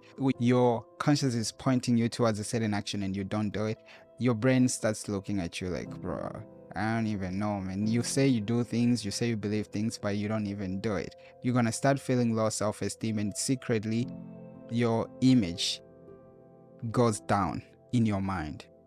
So it's important to think about the actions, the way of life that you want to live that aligns with what you believe. And of course, we'll learn more about this when we talk about purpose. So the kind of life that aligns with your purpose, when you do that, you'll be the most fulfilled because you're doing what you're meant to do, as opposed to like doing something that you're not supposed to do. It may be good or bad, but your brain, even you yourself, you will feel like you are being a betrayer of yourself. You are a traitor. It's like, I'm betraying myself because I'm not doing what I know I'm supposed to be doing. Even though I may not know what I'm supposed to be doing, I don't really feel good about what I'm doing. You understand? So we'll go into that. And this is why I'm here, right? So that we can talk about these things. But again, you can change your emotions by changing your behaviors. Do actions that align more with who you are, what you think is important, what matters to you. And of course, this is past the egocentric way of thinking. You can change your emotions by changing your environment. Move on, align your environment with your kind of way of thinking. So many of the times we think we have to accept life the way it is, but we don't have to. You can change how you think by changing your environment. You can change how you feel by changing your environment. What kind of environment do you want to live in? Where do you want to be? Where would you like to sleep? What kind of sitting room would you like to have? What kind of kitchen would you like to have? What kind of people do you want around you? What kind of community do you want you to live in? Think about these things. You can actually say, wait a minute, this is what I want. Find it. Nobody said you have to stay where you are. You have to actually say, this is what I want. And this is why my main question for people this year is, what do you actually want? What do you want? Where do you want to be? Who do you want to be with? What do you want to have? What do you want to do? These questions you have to ask yourself and be honest. Don't look at what is, look at what could be. This is why God tells Jeremiah, don't tell me you are young. It's irrelevant for this mission. What you can be, what you can have, what you can become, what you can contribute to the world is not dependent on what is. The world as is today has been created by people who dared to imagine a different world than the one they lived in, which means you can think about, wait a minute, I want a different reality. And guess what? Working with God, you can create this different reality. And of course, if you want to understand more about this, you can watch one of my other videos. It talks about thoughts and the power of how we think. But the idea is you don't have to accept your environment. You can change it. No, buy things, like be creative. If you are not creative, find a friend who's creative. Change things up for me. Be proactive. Don't just sit there and things are not how you want them, but you are just not doing anything about it, take action. Okay. And of course, talking about changing how we feel, we can see that there's so much we can do to change our emotions. But some things are short term and other are long term. So short term, like you can distract yourself from an emotion. You feel sad, but you're at work, you have to work, you will distract yourself, of course. You can interrupt. You're like feeling a certain way. You're like, okay, let me just dance around, let me move around. I'm not feeling good, but let me just interrupt. Whatever emotion is happening, wherever it's coming from, you can move around, right? You can listen to music, you can shout, you can do these kind of things to, in the moment, change how you feel or stop a certain kind of emotion. You can also just take action. There are people that I know that have just a do it anyway mentality. Depressed, I will just show up anyway and do what I have to do. Oh, I'm grieving? I'll just do what I have to do anyway. Of course, this is good in the moment because sometimes you are in situations where you have to get things done, you have to do things, so you cannot just sit and start analyzing your emotions and getting disempowered in the moment. But then we will learn that in the long run, it's important to think about long-term solutions, right? When we talk about long-term solutions now, you have to look at it deeply. You have to think about, wait a moment, what is going on? You can write about it, you can write what happened, you can talk to someone about it, you can think about past experiences, like what was going on when I felt this way, and it is like the same feeling now. And then you can ask yourself, can I let this emotion go? You can allow your emotions to just be. This is part of the short-term ones where you just like, I don't know, not gonna do anything. You can embrace your emotions, say, I feel sad, but no big deal. You can just relax, go to sleep. I know a lot of people who just go to sleep. You can breathe, like we talked about. You can relax and do something relaxing, like people go for massage and whatnot. You can bless your problems. I know some people, when they go through things, just say, oh, I know God has a plan for this, basically looking at it from a positive light. But again, the long-term way of dealing with emotions is analyze your negative emotions, find out why they're happening, find your stories behind them, and see if it's something that you have to change interpretation around or you have to learn something new about. If you have a situation that you're going through, sometimes you may not know the positive thing about it. Like you may not know what God says about it, but you can always learn what God says about everything, right? So you give yourself time to say, hey, I am going through this situation. Let me search. What does God think? Right? So this is where you make a deep analysis, and sometimes you realize that you may have to move away from negativity. So you have to change how you think. Basically, it's a paradigm shift. I've been feeling depressed because I feel I'm not doing good enough because I'm 28 and I'm not married and this and this and this, and all my mates are married. You have to move away from that way of thinking. So this is going to require a paradigm shift. And sometimes you may say, I'm feeling depressed because I feel the job I'm doing is useless and the boss, the way he talks to me, and a lot of things. You realize, maybe let me spend time in a place where I feel valued, where I feel like I'm contributing. What does that look like? Now it takes more thought, it takes more effort, okay? You may be in relationships where people make you feel useless. They like teasing you. Maybe it's something that you don't like. The way they talk about you, you don't feel respected, you don't feel valued, you don't feel wanted, whatever. Now you may realize, like, I need new friends, right? So when you think about long-term solutions, you're thinking about, how can I make sure, or how can I try to feel this emotionless? How can I maybe even eradicate this feeling inferior complex? I don't want to feel this way ever again in my life. Therefore, what can I do to change it? And so you can move away from negativity in that way. Sometimes it requires action. Sometimes it requires changing how you think. Sometimes it requires even needing help from other people. I've been struggling with this problem for a very long time. It's time for me to probably ask for help from someone else. Talk to someone. Don't let your ego rule you. There's nothing wrong with asking help. There's nothing wrong with not having it all together by yourself, okay? You can actually extend a hand out to help others just as much as you can ask for help, okay? So you can do this to change your emotions over the long period of time. So you can create habits. Of course, you say, I usually feel this way. You can now incorporate exercise into your lifestyle. You say, I'll try to exercise 3 times a week. I myself have been exercising for a while now. I've been very inconsistent for a very long time, but now that I'm exercising a little bit more, I feel good about life, right? So you can do that. That's a long-term strategy because you are changing lifestyle. You can say, in the morning, instead of waking up to my phone, I wake up and read the Bible. Every time I wake up and listen to the Bible, I have a better day than when I don't, okay? Praying makes you feel better. So it helps you feel better. And so you can create these daily rituals that will help you in the long term, as opposed to just avoiding emotions in the moment. You do something that will help you feel better every day. You read God's word every day, then it means you are more likely to see things from God's perspective. Therefore, you won't feel as negative about life as you would when you are not remembering what God said or what God thinks about whatever is happening to you. Again, we talked about passion. You can increase your energy by doing things you're passionate about, right? I love music, so the more I do music, the more happy I am. In fact, if all I could do is music in this world, I'll be the most happiest person, you understand? Again, we talked about sleep, so improve your sleep. Sleep more hours. It's going to help you feel much more positive about life and yourself and everything around you than when you don't sleep enough. And food we eat is also a very big factor that sort of like influences how we feel. So it's important to eat healthy, eat good food. Observe how different foods affect you. Maybe you don't have time to do that. Find someone else who's more a little bit passionate about talking about foods and whatnot, and they can help you with that. Okay, follow channels that talk about food. You don't have to have all the answers by yourself, but I'm saying you are the one who should take initiative in every different direction. So I have to watch what I eat. I have to work on my sleep.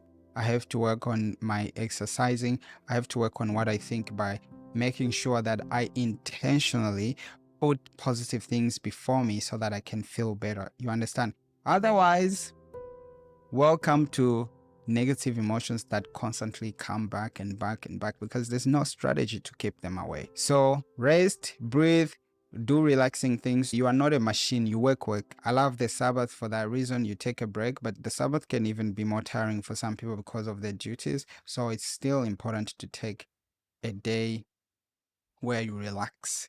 Go with someone you love, out, walk, just do nothing.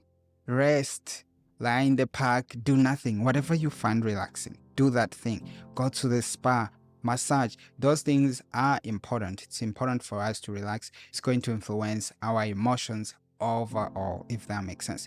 Now, we already talked about asking for help, so please learn to ask for help. Be vulnerable. Even Jesus was vulnerable. He talked about his emotions, and Jesus asked for help from other people. If he was God and he asked help from us, who are you? Humble yourself. Pray to God to teach you how to be humble and be vulnerable. It's godly to be vulnerable. Jesus was vulnerable. Paul was vulnerable. Most people in the Bible, that even David was vulnerable. Look at the Psalms. He's vulnerable. He pours his heart out to God. So you can be honest with God, but you can also be honest with other people who can help you. Be like, man, I've been feeling low self-esteem for a while now. Help me. I don't know. I haven't figured it out myself. If you can figure it out by yourself, sure. But if you cannot, ask for help. It's okay to ask for help. Now, quickly, and this is an important part too, how to use your emotions to grow. Like we talked in the beginning, emotions are indicators. So when we feel different emotions, it's very important for us to understand what those emotions are telling us so that we can be able to take appropriate action. So emotions will guide us in the right direction, right? So this is where we really have to understand, and I want to emphasize the power of self-awareness. It's important for you to be self-aware. Be aware of yourself, be aware of emotions, be aware of who you are as a person, okay? Because you won't be as successful and happy in life if you are oblivious about who you are. You don't have self-awareness. There's a book, 15 Commitments of Conscious Leadership, and James and Diana Chapman, they introduce a simple concept about a single line, right? So when you're above the line, you are curious, you listen consciously, you discuss without being argumentative or defensive, right? And appreciating what you say. Hey, thank you. That's a new perspective. I've never thought about it that way. You take responsibility and question your beliefs. So you are basically in a positive mindset, if you like. But below the line, you cling to an opinion, fault finding, where you want to blame everyone and everything else except you. You argue a lot, you rationalize and justify and gossip. You basically want to enroll others into your way of thinking. You want to recruit. I'm a Christian, therefore let me make you a Christian, right? Oh, I believe in this political party. Have you seen what this president has done? It's important for us to try to stay above the line. Curiosity as we approach emotions is important because different emotions are telling us different things. And when we discuss and we have conversation with other people, the more open we are, the more we can be healthily engaged with them and be able to both benefit from it and also help them at the same time. So let's talk about fear versus love. So when you look at emotions, fear and love are a very big motivator behind a lot of different emotions we feel. The Bible tells us that God has not given us the spirit of fear, but of love and a sound mind and power. So most of the times we are driven by fear. Fear is when we are not certain. We think that people are coming at us, or we are expecting basically the worst, and we are thinking, looking at the world in a negative way, either based on past experience or whatever the case. But love is when we are more open and even willing to take risks for others, to put others first. So it's a better way of seeing life, and it helps us be more open to other realities and be able to experience more positive emotions. We are going to look a little bit into this. Throughout your day, you either act out of love or act out of your fear. So you act out of fear when you focus on getting something, be it other people's approval, attention, money, or power. It's like you're chasing this thing. Why? Again, going back to ego, it's because you think these things make you who you are. So if you don't have other people's approval, it's almost as if you are not important. You don't have attention. Do people even know you are there? You don't have money, then you think you are not as valuable. You don't have power, then you have inferiority complex. So fear makes you chase these things. You chase the things that you think makes you valuable. And again, this is based on the conversation we had about ego. On the other hand, when you act out of love, your aim is giving. Your aim is be able to add value to others through time, money, love, attention. You want to share, you want to improve others around you, not just for your own interest, but simply for the sake of it, simply because it's good, because God says so, because God has also given you so much. Now you want to give. Freely give, just as you have freely given, right? If you want to become an actor, for example, you have to ask yourself, why do I want to act? Make money, be famous, express myself, people have to see me. Those act like a fearful kind of way of looking at things. The people who have made the biggest difference to the world are people whose intentions for doing things were out of love. You have to be very altruistic for you to even be able to get the most value in life. Why? God has created it in this way. Because if it wasn't so, trust me, people are naturally selfish. And so for us to be able, and this is why purpose is powerful, for us to be able to fulfill our purpose, we have to love others. There's no other way around it, because there's no purpose that focuses on you. Basically, my purpose cannot be to serve myself. My purpose is to serve you. My purpose is to help you understand who you are, understand yourself better, understand your purpose. So my purpose puts me in a place where I have to think more about you, think about how I can help you. Therefore, even though it may not come as an intense feeling, I'm in a place where I have to practically love you, practically want to add value to you more than I get from you. Like we said, it's important for us to record emotions and understand what's going on. And we'll look at different emotions and see. For example, the first one is not being good enough. We know what the Bible tells us. You are fearfully and wonderfully made. Marvelous are thy works, you should always say and think. When your soul doesn't know that you are fearfully and wonderfully made, obviously you will always compare yourself. My body this. Some girls will be like, oh, my forehead, my nose, my this, my that. Can you actually appreciate that God did a good work and created a beautiful, amazing person like you? And of course, society kind of brings these ideas, creates a picture of what perfect beauty should look like, and we compare ourselves against that. But like we said earlier, if you know who God says you are, who cares what other people think, right? So God created man in his own image. He created us in his own image. And when he had created everything, he said it was good. Who are you to say it's not? And even if you do say it, is it actually true? Right? You are beautifully, wonderfully made by God. So you have to understand this.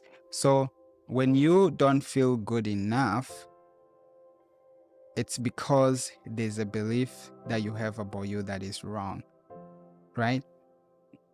And the most important question you should ask yourself is, why aren't you good enough, right? And most people actually deal with this confidence issue where they don't feel good enough, and therefore they don't even feel good enough to do certain things.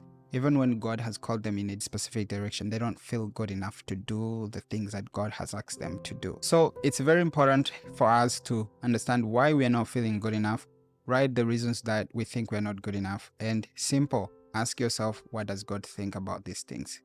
And if you can find out, you adopt God's way of thinking over your way of thinking. Your opinions don't matter.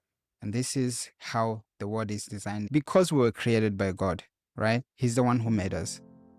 His opinion is more important about who we are, how we are, where we are, and anything about us more than our own opinion. So when you understand that even his opinion is actually the truth, more than what you may think, which is usually through the wrong lens of seeing things, comparison, egocentric way of seeing things, and all of these confused, deceitful ways of thinking, then you'll know to adopt his way of thinking because it's the actual truth. This is why Jesus says, you will know the truth, and the truth will set you free. But then again, when you want to deal with this systematically, you sit down and you start writing about yourself. You say, first of all, like for me, one of the big things that changed how I see myself, I used to have low self-esteem, and I wouldn't be able to talk to a person. I wouldn't be able to do anything because I feel I'm not good enough. And I sat down to understand that I was created in God's image. It means that I'm like God, which means I am like God. I am the God kind. But then on top, Jesus died for me, right? What that really means is that I am very important. I'm valuable. I am wanted. I have value that, number one, is inherent from him who created me. Now, the person who created me is the person who created everything. My confidence comes from God because I am basically made almost in the same spiritual material as God because I'm made in his own image, right? So when I come and I live my life, I'm an extension of God. This is how I understand myself. Therefore, I'm not waiting for you to validate me or to respect or disrespect. How you treat me is not an indicator of my value. I can be confident to walk out and know that I have value and I'm important based on what God says about me. So what does God says about us? Apple of his eye. Well, God is madly in love with us. That's good enough for me. And on top of that, there are people who actually will recognize your value. Not everybody will. Not everybody will accept who you are or even embrace the whole idea, but some people will. So it's very important for you to be the first person who does that. Accept who you are, what God has made you. Look at the positives, right? And try to write down the things that God has given you. This is part of you being grateful and saying, God created me with a body that's fully functional. I have hands and everything. Wow, that's crazy. You can put a lot of things that are good about you. Do other people have to accept, agree, conform? No, they don't have to. But it's important that you do. So when you walk outside, don't come here with victim mentality. Basically, you have a beautiful body, but all you're going to think about all day is your nose that you think is pointed this way instead of that way. That's not being grateful. So it's very important that we look at ourselves the way God sees us. Therefore, we will know we are good enough. I can talk so much about that, but that's number one. When we don't feel good enough, it's because number one, we are believing a lie and we are being ungrateful and we are looking at things in a negative light. So start looking at what you are good at. And of course, this is where self-awareness becomes important. Most people don't feel good about themselves. They don't know who they are and they don't know how much they can do. If they knew, they would stop feeling bad about themselves. And of course, you may feel bad about yourself because of your sins. And this is again People who don't know how God sees them. A lot of Christians don't feel good about themselves because they think they're sinners and they are living their life through this guilty conscience. But if you know what God thinks about you, if you know what God has done for you, then you won't feel that way. This is to say, feeling not good enough will be solved by replacing your lies with truth. Again, happens through reading the Bible. So you will live consciously where you can actually be aware of what's going on with you. This is self-awareness. Self-acceptance. Accept what God has made you to be. Embrace what God has made you. God did not make mistakes by creating you the way He created you.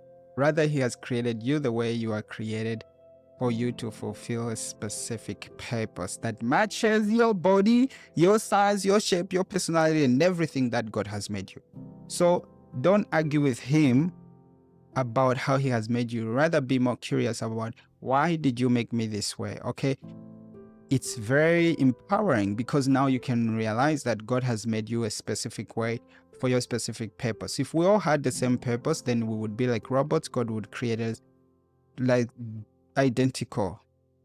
But because we don't, He has created my body, my way I speak, my voice, and everything matches my specific voice. So my body, the way I speak, my personality, my way of thinking, if it's aligning with God's truth, right? It is specifically designed for me to fulfill a specific purpose for me. You are different because you have a different purpose. You are not different because you are better than me or I'm better than you or whatever the case. It's because you have a different purpose. Your voice is different because there's a specific purpose that you have. So you have to understand, like you all understand generally, it's a logical thing that design is influenced by purpose. You say, I want to create something that does this, therefore I will make it like this. Design does not influence purpose. It's not like God made you say, oh, so wait, so she can speak, so I guess she can speak for me then. No, the other way around. So we have to understand that God has made us in a specific way. So we have to accept, embrace, love. I appreciate Him for making us the way He made us, okay? Self-responsibility is obviously a theme around this whole conversation, because you have to realize that nobody will come and accept you, love you more than you love and accept yourself. So self-responsibility is actually very important. It's to understand that your most amount of love, support, your biggest fan in this world is God. The next should be you. Nobody should love you, support you, want you more than you do. You should be able to accept this love from God that says, wow, I'm actually important to God. I'm created beautifully by God. I'm created for a purpose by God. And therefore, you should embrace this idea before anyone else can. And when you walk out with confidence in who you are, people will also tend to accept you confidently. Of course, not everybody will. And this is the world we live in, but you have to accept and love and embrace yourself. Purpose, we'll talk more about it, but purpose is something that changes. It removes you from your narrow-mindedness and gives you a bigger view where it's not just about you and your body shape and your nose and your eyes and who knows your forehead, but now you are here for a bigger purpose that goes beyond your body shape, okay? Integrity, righteousness. I say most of the emotions, feelings we go through, and especially mental health issues, are due to unrighteousness or not aligning ourselves with God. When you do the right actions by the help of God, even when negative emotions come, they don't last long because you are doing the right actions. But we know that emotions happens irrespective. Jesus was sinless, but He still felt emotions. He still felt sorrow and all of these different things. But we know that throughout His life, His confidence was unshaken because He always knew He was doing what His Father sent Him to do. As opposed to us, sometimes we do things that we know we're not supposed to do. We feel ashamed. Shame brings your confidence down. It puts you in sometimes inferiority complex. But of course, God has worked so hard so that we don't have to experience these things, because our importance do not depend on how much good we can do in terms of like how consistent. And this is where I can say failure has to be seen different. And we talk about interpretation, where you say failure is an indication that you are trying, you are learning something new, you are pushing yourself, right? Otherwise, you won't fail at something that you're not even doing. So failure is a very positive thing. You should celebrate failure, especially failure happens when you venture into new directions, when you try to learn something new. Even if you were praying every day and you failed to do one day, it means you are still doing something new. You know what the new thing is? You are trying to maintain a streak for X amount of time than you've done before. Then you should celebrate it. Your failure is your way to perfection and success and winning, if that makes sense. And so we should have this sort of mindset where we say, of course, we want to do the right thing. We want to be righteous. We want to maintain personal integrity. But sometimes we're going to fail, but let failing not undermine our efforts towards the direction of righteousness and integrity. Rather that it should empower us to work more, to know that it's a way, it's propelling us towards success in the end. Again, just man falls 7 times and in the end he rises. So it's very important to understand this, to not feel bad, to not feel that we're not good enough because either we failed or whatever the reason, right? Anything that makes us feel bad about ourselves, we should bring it to God and ask him, what do you think? Now, being defensive, again, we talked about it, it's more connected to the ego. We should embrace the idea that we are not always right, we don't know everything, and only God knows everything, but even then, God is humble. So, how about you? So, don't expect to always be right. Don't expect always be doing the right things. Don't expect to always do actions that match your intentions. Know that you are human, that you are gullible, that sometimes you will do wrong things, you'll make mistakes, you'll be wrong. And therefore, you don't have to be defensive when you're having conversations with people. And so I think it's very important to embrace this idea. And if you feel defensive, then you have to question yourself and say, what do I believe about being wrong that makes me this defensive? Why is it important for you to argue, almost argue your heart out? So it's important for you to look into that, right? Okay, again, stress and worry. So stress and worry are good indicators. When you're worried, it means there's something that is about to happen, or that you think will happen, that you think you should avoid, or that you think shouldn't happen, or that it's going to be bad for you, whatever the case. And stress is when things are not going the way they should be going for you. So you are stressed because there are things that are just going the wrong way, right? It's already happening or it's about to happen. So stress and worry can tend to happen at the same time for the most part. But stress helps us grow in such a way that when things are happening like that, it's time to sit down and ask ourselves, have a good conversation, either challenge how we are seeing things, right? Or do actions. So, like I said at the beginning, have a paper, write down, how am I feeling right now? Why am I feeling? What can I do about it? And the more you do this, the better you get at it. The first time you do it, it may feel almost pointless, but the more you do it, the better you get at it, right? So you can change your interpretation, and reframing is an important thing where you give a different interpretation to different things, right? You may be having a day where they're requiring so much work from you at work and becomes stressful. The question is, can you actually do that work? You can look at it as, oh my goodness, my job is becoming hard and it becomes stressful, or you can look at it as a challenge. Let's take it on, right? And you are going to have different experiences because of the different way you are looking at things. So stress and worry will help you learn to become more. Take responsibility of your stress and worry, and take responsibility of everything that's happening. Because when you don't, your stress and worry becomes helpless and it becomes almost continuous, because the whole idea is you are worried and stressed about things that you have no control over. And if it is true that actually you are worried and stressed about things that you have no control over, then don't be stressed and worried about it. It's out of your control. Focus on what you have power over and ask yourself, what can I do? Can I change how I think, or can I do some action? So most of the times it's going to be a question of, is it how I'm seeing things, or is it what things are actually? If it's how I'm seeing things, I can just change how I see things. If it's what things are, I can just do some action to change things, if that makes sense.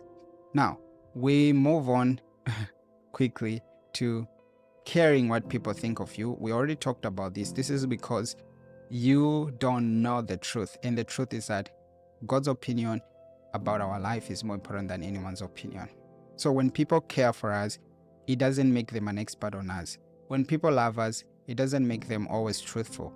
It doesn't mean now they are basically moved to a truthful life where they always talk about the truth.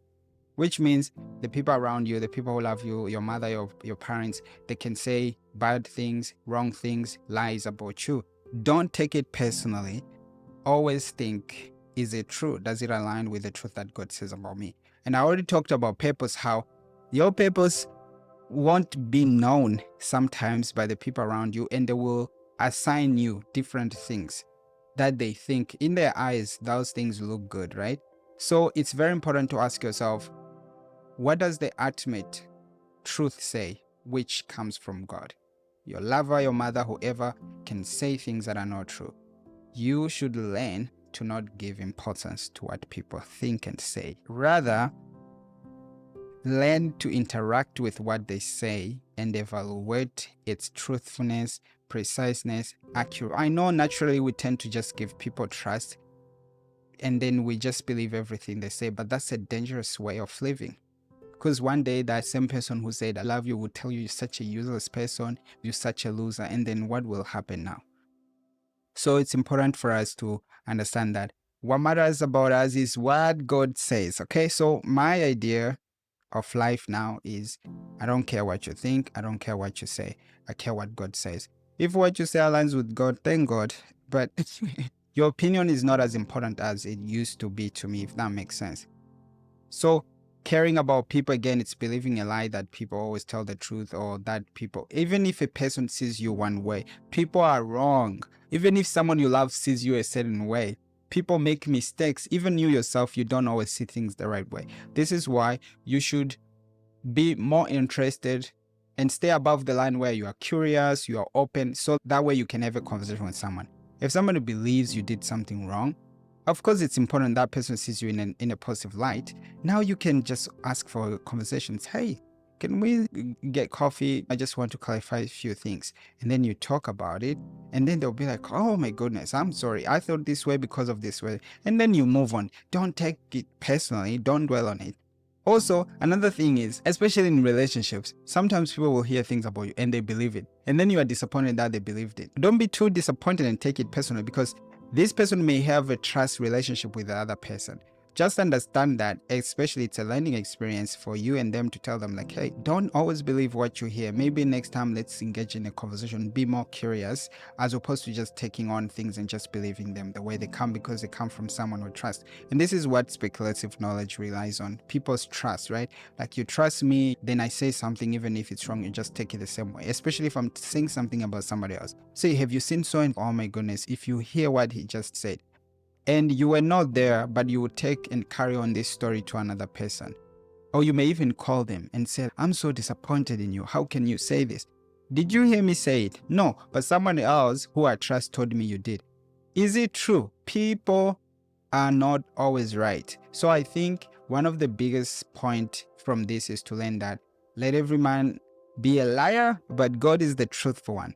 What it means is all of us as human beings have a way of either being deceived or being liars intentionally. So we are not deceit proof. Therefore, don't take everything that people say, irrespective of who they are to you, to be always truth. Always double check everything with the truth that God says about you. Say they say you're ugly, you'll be like, okay, thanks for your opinion. What does God say? Oh, last time I checked, I'm fearfully and wonderfully made. You're such a loser. Last time I checked, God says a just man falls 7 times. So that I messed up last week doesn't say I'm a failure. I'm still a just man. I'm just working through some things. It's a process, okay? You understand? So it's very important to check what people say about you against what God thinks about you. So you have to go through this information and say to yourself, understand that God's opinion about my life is more important than what anybody else thinks. What about resentment? Resentment usually means you had expectations about people that were not met, but you did not discuss about it most of the time. Or even if you may have talked about it, it's usually because you are giving more to people than they are giving you. And basically, it's I'm fulfilling my end of the bargain, but you are not. It makes you resent other people. But even then, there's many reasons that may make you feel resentful apart from what I just mentioned. But that's usually the general idea around resentment. You are not usually able to forgive them because of this and move on. So it's very important to understand, to sit down and ask yourself, why do I feel this way? Especially when you resent people, when you say, "Ugh, after everything I did for him, can you believe he did this and this? Me, I will never forgive Bob." You understand? Why? Bob did not live up to your expectations. But can we actually move on from Bob? Is it possible that we can forgive those who did not meet our expectation? It's understanding the fallible nature of human beings, to understand that people make mistakes. And even in love, when people love us, our parents, our brothers, whoever, they can do things that hurt us. And when we understand from the beginning the ego conversation that we are as good as bad as others, therefore we can make mistakes just as others can make mistakes, then we're in a place to accept others with more compassion and understanding, and saying, hey, you messed up just like I would have. But sometimes when we think that we would never have done that, then we're technically saying we are better than them. I would never have cheated on him. Never. Me, the way you should think about it is, with the right motivation, you would also be as good as bad as others. People do things for different motivation, and we all have different weaknesses. The Bible teaches us that we are all weak, in terms of we are all struggling with the reality of sin, and the way it manifests within us is different. So I cannot think I'm better than you because it has happened to you. Rather, I should understand and treat you with compassion, to say, it would have been me, but thank God it's not, right? And also, then I'm able to easily forgive and move on and not take it very personally. So you have to understand and understand other people, be compassionate, understand that people make mistakes, expect that people will not always meet your expectation, expect that people will not always be loving and kind to you, even when you've loved them, even when you've been good to them. Expect that people will not always do the things that you do to them. And then be able to forgive, embrace it, and move on when it happens, if that makes sense. Of course, depending on what kind of relationship, you may be able to forgive and forget, or sometimes even forgive and continue the relationship. So compassion is key to dealing with resentment. Compassion, understanding that others are as good as bad as you. Otherwise, this is why the Bible teaches us to love others as we love ourselves. Because if you deserve compassion, others deserve compassion. But I know even some people who don't think they deserve compassion, therefore they cannot offer it to any other person. This is why Jesus tells us to repent. We have to come in a space where we think differently. We think more like God. Therefore, we'll be able to easily forgive ourselves and forgive others equally, able to treat others with compassion just as much as we want to be treated. Okay? So change your story around what people can do, what they can't do. Change your story around your expectations about people, and then change your story around when people do things that hurt you. It doesn't mean that they don't love you. In fact, most of the times the people who love you the most, because they are the ones who are closest to you, they are the ones who have the ability and power to hurt you the most. But even the hurt is more internalized when you know, or you feel like they should have known better. It almost feels like they intentionally plotted to hurt you.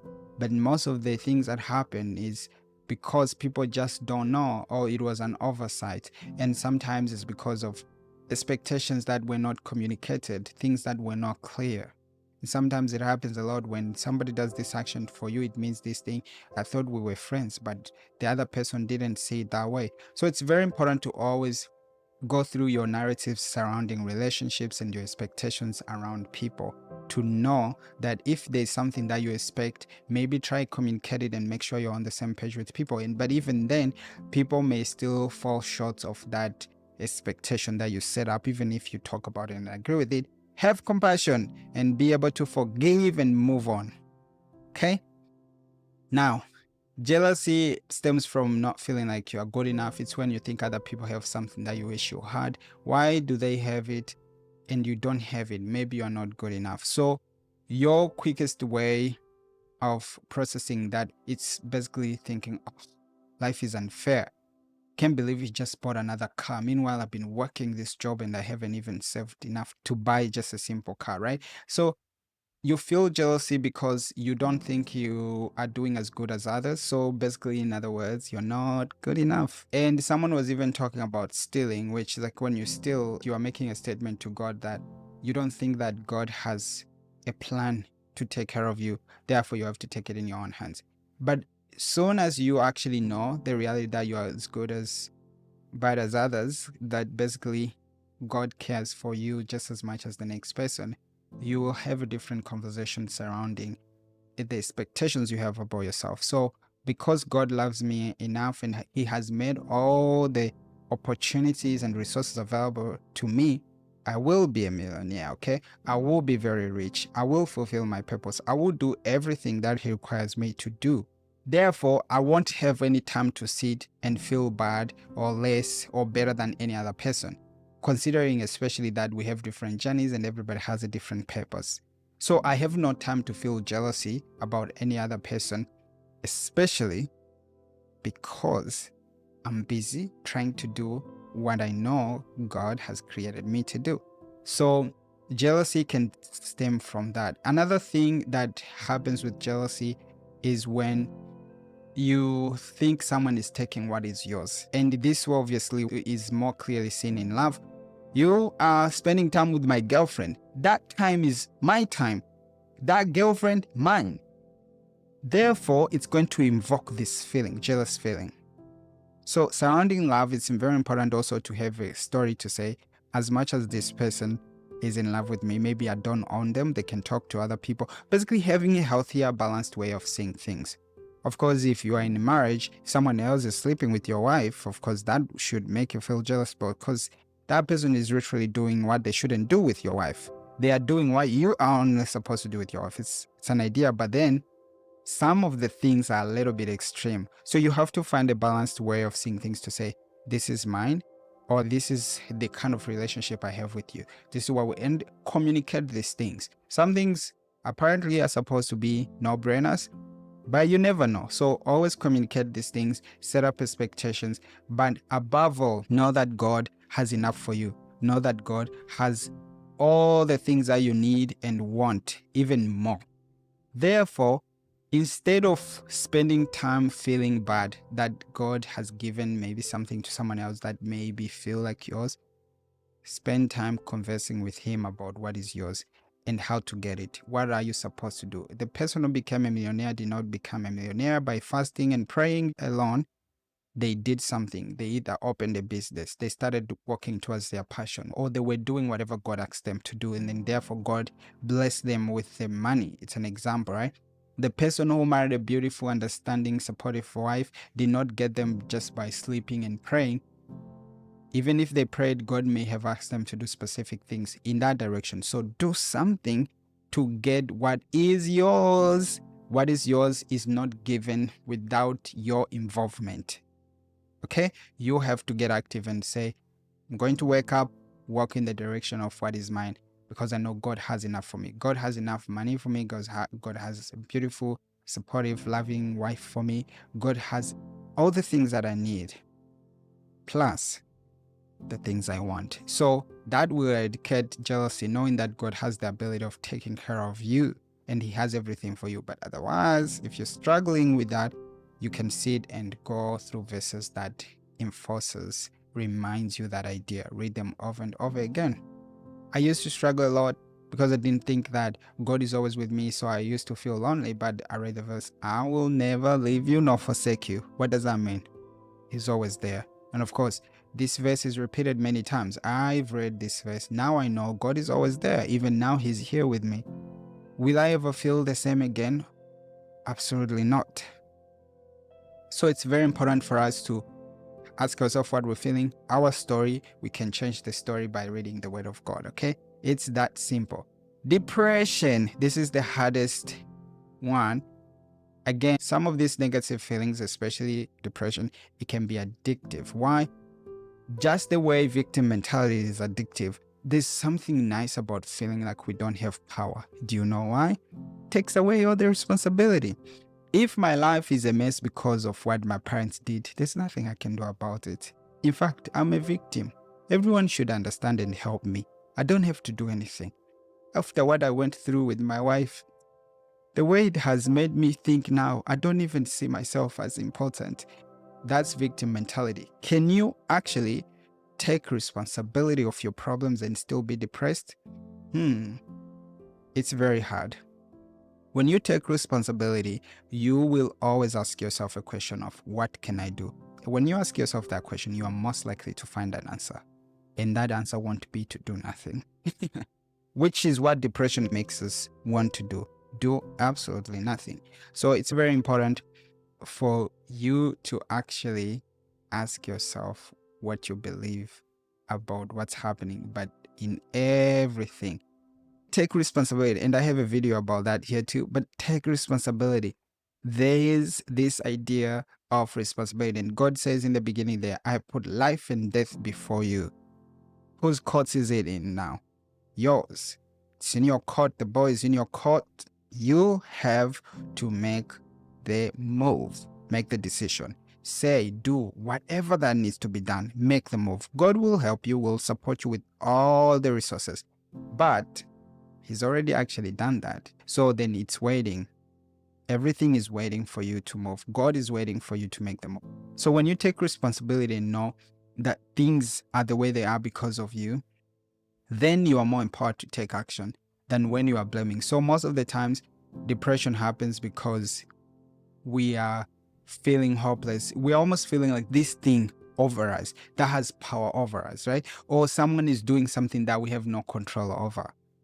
And of course, there's many different reasons and many different forms. But the whole idea is depression, apart from the clinical depression that is also connected to physiological conditions, if that makes sense, can be easily dealt with by changing our mindset, knowing that we have the power to act. And of course, it's important for us to understand that depression is an active process. It may seem like depression is happening to us, but depression is more often created than not. If that makes sense, it's created by the thoughts, the actions that are done or not done, the conditions we put ourselves in, the environment, and this is where we go back. Change your environment if it's not working for you. If you still come to the same job that makes you feel useless, what do you expect? 6 months in the future, you will be depressed. You are still walking around with your small-minded boyfriend who makes you feel useless. What do you expect? You will be depressed at some point. You may even commit suicide. So watch out when things don't work for you. Take action as soon as you can. Because if you don't, those things can become worse. They can create even more things. Someone is making you angry every day. At some point, they will make you feel even a worse emotion than anger. So it's very important for us to understand that depression is mostly an active process that we create. Therefore, take responsibility. If you are sad, mad, angry, whatever, it's you. You have done it. Either you put yourself in that condition, you put yourself in that presence. You were the one who picked up the call. You listened to that person talking to you, saying whatever they're saying. You are the one who chose your friends. Nobody's forcing you to be friends with the friends. Oh, you are the one gives importance to what your family says. If you live with your mother and your mother says things that don't make any sense, they don't align with God's truth, why do you continually give importance to the, well, you don't understand, she's my mother. So what? If she's your mother, is she now the source of truth? Just because someone is your mother doesn't mean that the source of truth. You can still disqualify what they say. You can say, I don't care. Why? Because it's a lie. It's not true. So it's very important for us to understand that we are the ones who are doing so much to put ourselves either in the negative emotions or the positive emotions. So we have to understand how depression is an active process. Therefore, we can feel empowered to change the condition we are in. Do some actions. If you are depressed about your relationship, talk about it or change your relationship. Depressed about your job, maybe change jobs, or maybe talk about whatever is bothering you with your boss. You're depressed about your family, do something about it. You're depressed about your life, do something about it. It's that simple. Of course, it's a process. You may have to move from one step to another, but then the simple truth is that I'm not happy about how much money I make. Do something about it. Okay? So this is to say, you are the one who's in charge of your life. Even God does not actually make us do anything. He's standing outside the door, he's knocking. Why is he knocking? Because you're the man inside the house. You're the one who decides to open for him. And then you can have a discussion, be like, hey, here's how things are. And you'll be like, I actually accept. When you feel those feelings, you think those thoughts, you'll be like, hey, go away. This is the truth about me. You feel weak, you say, no, God said I'm strong. Forget about it. I'm not weak. That's the old me. I am strong because God says I am. So it's empowering. Sometimes I used to feel like I can't do certain things, but guess what? I can. Why? I can do all things through Christ who strengthens me. You have a problem with that? Your problem, not mine, because I'm going by what God said. I don't care what you think. It's not important. As far as I'm concerned, you say things that go contrary to what God says about me, have fun. You'll get tired. I'm not going to move. I'm not going to react. Why? Because again, if you give power to things, people who don't even have an idea what they are talking about, you are wasting your own time. You are the one who's bringing yourself into the depression now. You don't understand, my brother. You can still respect and love people, but still let them know that their opinion doesn't matter. Why? Because God is saying something contrary to what they're saying. So if people insist on saying what God is not saying, you don't have to listen to them. This is why the Hebrew boys say, we don't care. We don't care what you think. We don't care how we answer you. We don't care what your plan is. We don't care about this little event. Why? Because we are working with somebody else. We are working with God. So your opinion, your ideas, I don't know, you have an event and you want us to do all these things. We don't care. We are not doing it because we have an arrangement with somebody else. Just like how you don't care about other people when you're in a relationship, right? You say, I have a boyfriend. I have God. He already told me what to think, how to think. So keep your opinion to yourself or share it. I'll listen and move on with my life. And of course, with depression, you can always simply change it by doing action, move around, exercise. So if you can do a simple action, the more you can do, the better. Activity is going to undepress you as quick as possible.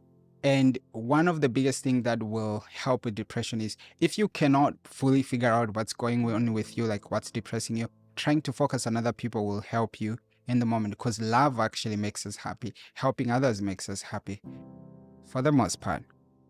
And so it's important for you to take initiative irrespective. How about fear and discomfort? Of course, fear may indicate lies we think about ourselves. There's fear of rejection. You're afraid of being rejected. Why? You're not good enough. Or why? People will not think you're good enough. Oh my goodness. Why would they think that? Maybe because you are. This is how you think. If you already think that you're not good enough, you may easily fear rejection. But if you know that you are good as bad as everybody else, then you don't have to be afraid. And so if someone rejects you, they are lost. It just shows you at what level they are operating in their life. Has nothing so much to do with you, right? Again, fear of failure is the wrong way of seeing failure. Failure is our friend. Failure is a good thing. The more you fail, the more you can win. You fail because you're trying something new. You fail because you are doing. A just man fails 7 times and is still a just man, still working in the direction. The more you fail, the more you cannot fail, okay? So many people have failed for them to get to the success. So try to reframe your way of seeing failure so that you are not so much dictated by that fear of failure. You don't do certain things because you are afraid you will fail. And also, sometimes it's also the wrong way of seeing the process of getting to success. Some people think you do something like me now, I'm making a video, boom, and everybody hears about me. No, there's a process, right, to everything. So sometimes through that process, you fail a million times. But who cares? There's a purpose to fulfill. It's important when you are constantly thinking about others because then you know you have a responsibility towards the world. Without a purpose, failure becomes hard to deal with because why should you go through that the emotion of failing and doing things that are not working in the moment? If there's a bigger goal behind, it's easier. There's fear of loss, fear of disturbing, where you think like you are disturbing others. Fear of loss, you think you're going to lose things. But again, when you are with God, you know you can lose and gain again. Who cares what you lose, what you gain? it's not as important because you still have value and you are still you irrespective of what you have. Of course, there's that discomfort of maybe having to deal. If you have a car, you lose your car, now you have to take the bus. Of course, it's not comfortable.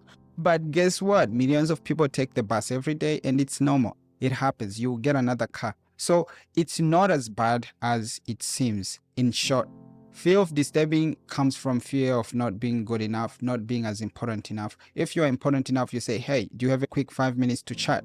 Why? I'm as important as you are. Therefore, it's just a matter of, do you actually have time for me? And then we can have a conversation.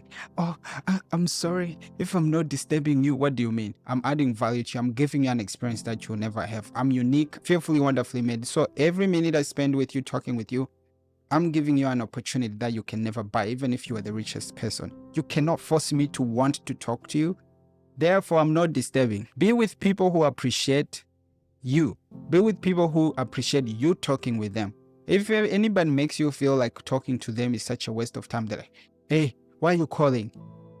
Delete that number. Okay, that's a little bit extreme. But all I'm trying to say, be around people who appreciate you as much as you appreciate them. But you have to appreciate yourself to be appreciated, even though not everyone will, like we already said, but at least be the second person who appreciates yourself besides God, if that makes sense. So you are not disturbing anyone. Another important thing to understand with this is that as much as you are beautiful, handsome, fearfully, wonderfully made, you will not be part of everyone's story. You are not important to everyone depending on where they are. So some people will literally not have anything for you, or they won't even have any use or any need for you. So don't take it personally. It has nothing to do with you. It has to do with them. So everybody has a right of wanting you or not wanting you depending on their journey. You're not important to everybody. Even Jesus Christ did not save everyone, unfortunately, even though he created all of us. Not everyone will accept Jesus Christ. So who are you? Better than him? You have to understand that certain people will accept you, certain people will love you, certain people will give you time, certain people want because they don't need you, they don't want you. And certain people, even you yourself, you will know that you have nothing to offer to them. So from that confidence of understanding that you have value to add, you won't be able to add value to everyone. You won't be able to have conversation with everyone. Accept and embrace the reality that some days, sometimes you won't be able to help, to be able to access certain people. And it's okay. It's okay. 8 billion people, there's enough people for you to spend time with, to influence, to add value to. You don't have to worry about those who don't need you, those who don't want you, those who you don't have anything to help, if that makes sense. Fear of success can also be a thing where you are afraid. Again, it comes from not being good enough, feeling like you're not good enough. If I'm going to have a big company, how am I going to manage it? I don't know how to deal with people. Again, you have to ask yourself, is it God's plan for me to be? Is it part of my purpose to be? Therefore, if it is, God has empowered me, has given me everything I need in terms of people. Some of the things that you have to do, you don't have to do them by yourself. So you have to think about it in a way to say, I can do all things through Christ who strengthens me. And don't appeal to your weaknesses. And this obviously will end from Moses and Jeremiah. Moses, I can't talk. So who asked you about your mouth? I'm here giving you a mission, a purpose. I am the one who created you. I can make you talk, of course. But then he insisted. God was like, fine. That's the same thing with Jeremiah. I'm a child. Who cares? Who asked you? We are not talking about your age here. We are giving you a purpose. You are being given a purpose by your creator. It's important for us to not appeal so much to our weaknesses. Only put off the things that you are willing to die without doing. Of course, we cannot do everything today, but we can do as much as we can today. So procrastination can indicate few things. Sometimes you think the task is boring, unimportant, challenging, or you're afraid you'll do a very bad job. Therefore, why go through the humiliation of not being good enough? Or you're just habitually lazy. You've made it a habit. So every time you're procrastinating about things, sit down. Procrastination, sit down. Think about it. Why you are procrastinating. What do you think about the task you're about to do? And it's important to create a healthier way of seeing things. If you know you need to do certain things for sure, and then you are struggling with procrastination, find accountability, find ways to make it exciting. And of course, it's always important to look at these things from the perspective of God. it's my duty to do such a thing. I know I don't want to do it. How can I make it more exciting? How can I basically make myself want to do it? Maybe do it with others that you enjoy company of, right? Maybe if you don't like running, run with someone you like spending time together. That will make it easy for you, right?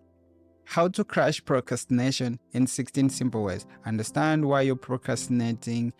Sometimes you may delegate the task or eliminate the task. It may not be important. I haven't filed my taxes. Ask someone else who can help you with them. You don't have to do them yourself.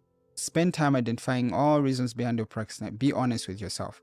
That's something you can do. Now, remind yourself of the cause of procrastination. If I don't do what I'm supposed to do today, I won't be able to be whatever the situation, or I won't be prepared for the opportunities that comes tomorrow, right? Now, when you know your story, it's easy to take appropriate action. You can rewrite it now. You may be thinking, washing dishes is such a useless thing. It's not, because it helps have a beautiful home environment. Therefore, it's important because the good home environment is good environment, which affects how you feel, which you're going to discover how important it is. Then you understand how it's important for you to do that action. Therefore, you cannot procrastinate again about it, because now you understand its importance. So long as you know the story, you can rewrite it, reframe the story in a positive way that it will encourage you to do what you have to do. Identify the ways you distract yourself. Every time I have to do this, I go social media. Delete it. Find ways to stay away from those things. Maybe you say, every morning I find it hard to read the Bible. Is it important that you do? Yes, it is. But every morning I get distracted with my phone, and then before you know it, okay, leave the phone in the sitting room so that when you wake up, there's no phone to distract you. Now you know that the reason why you don't have your phone is to read the Bible. Now you are easily going to do the reading of the Bible, if that makes sense. We already talked about accountability. You can ask people to keep you accountable. This is past obviously reframing your mind to a positive way of seeing the action and understanding its importance or relevance. Again, you can set a clear intention behind everything you do. This is where purpose becomes important. Why on earth do you even have to wash the dishes? You can prepare your environment to make it easier for you to do certain things. If an action requires you to do 5 actions in between, you already have reason not to do it. But make an action as easy to do as possible. If you want to read a book, if you leave the book just beside the bed, when you wake up, that's the first thing. Of course, it's easier to read than when you have to go, I don't know in which room to find it. You understand? You can make things a little bit easy for you.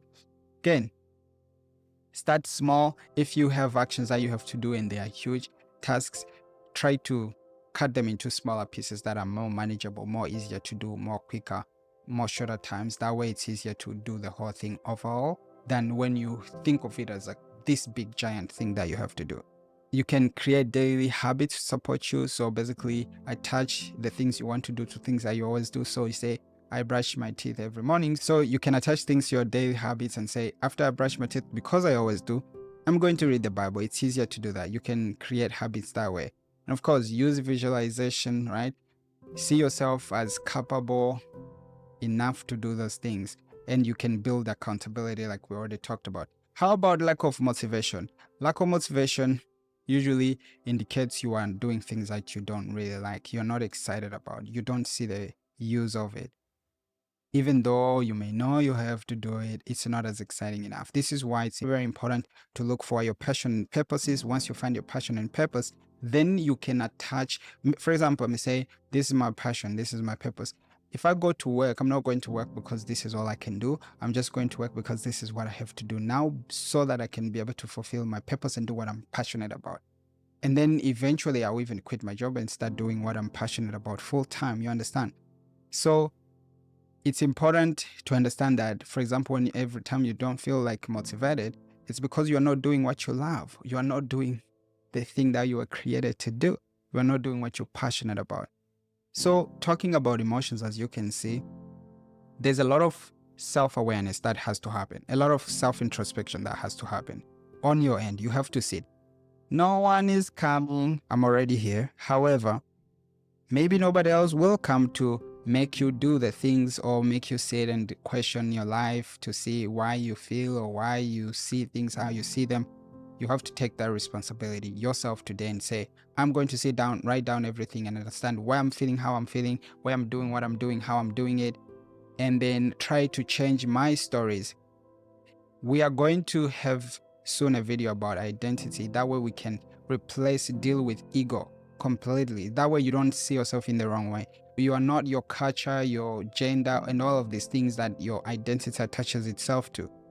And in the end, your different emotions are telling you different things, and you should question them, have a conversation, and see what the appropriate action is. Sometimes it's a matter of changing how you see things. Sometimes it's an action that you need to do. Sometimes you need to ask for help. Sometimes it's the environment. Sometimes you need sleep. Sometimes you need to eat better. Sometimes you need exercise. Sometimes just breathe better. There's all these different things that we talked about. But all in all, the two underlying things is you have to take responsibility and you have to be self-aware. You have to make time to be self-aware. You have to study yourself. You have to introspect. Otherwise, you will be controlled by your emotions, and your lies will drive you literally to your death, because your lies will keep you away from doing things, from trying things, from feeling how you're supposed to feel, from being positive and open-minded. And you will be dying a slow death, and you won't live the life that you're supposed to live, and you will die with regrets. That's not even dramatizing the situation. It happens to most people. So it's been nice spending time. I hope that you've been able to learn a few things. And of course, you can subscribe if you are not subscribed yet, because this is the place that will continue to talk more about how you can know and align yourself more with your identity and purpose and live the kind of life that God created you to live. In this playlist specifically, we'll be just looking at different books from a godly perspective to make sure that we are living a life that aligns with the truth. Have an amazing day, and thank you so much for staying. Good day.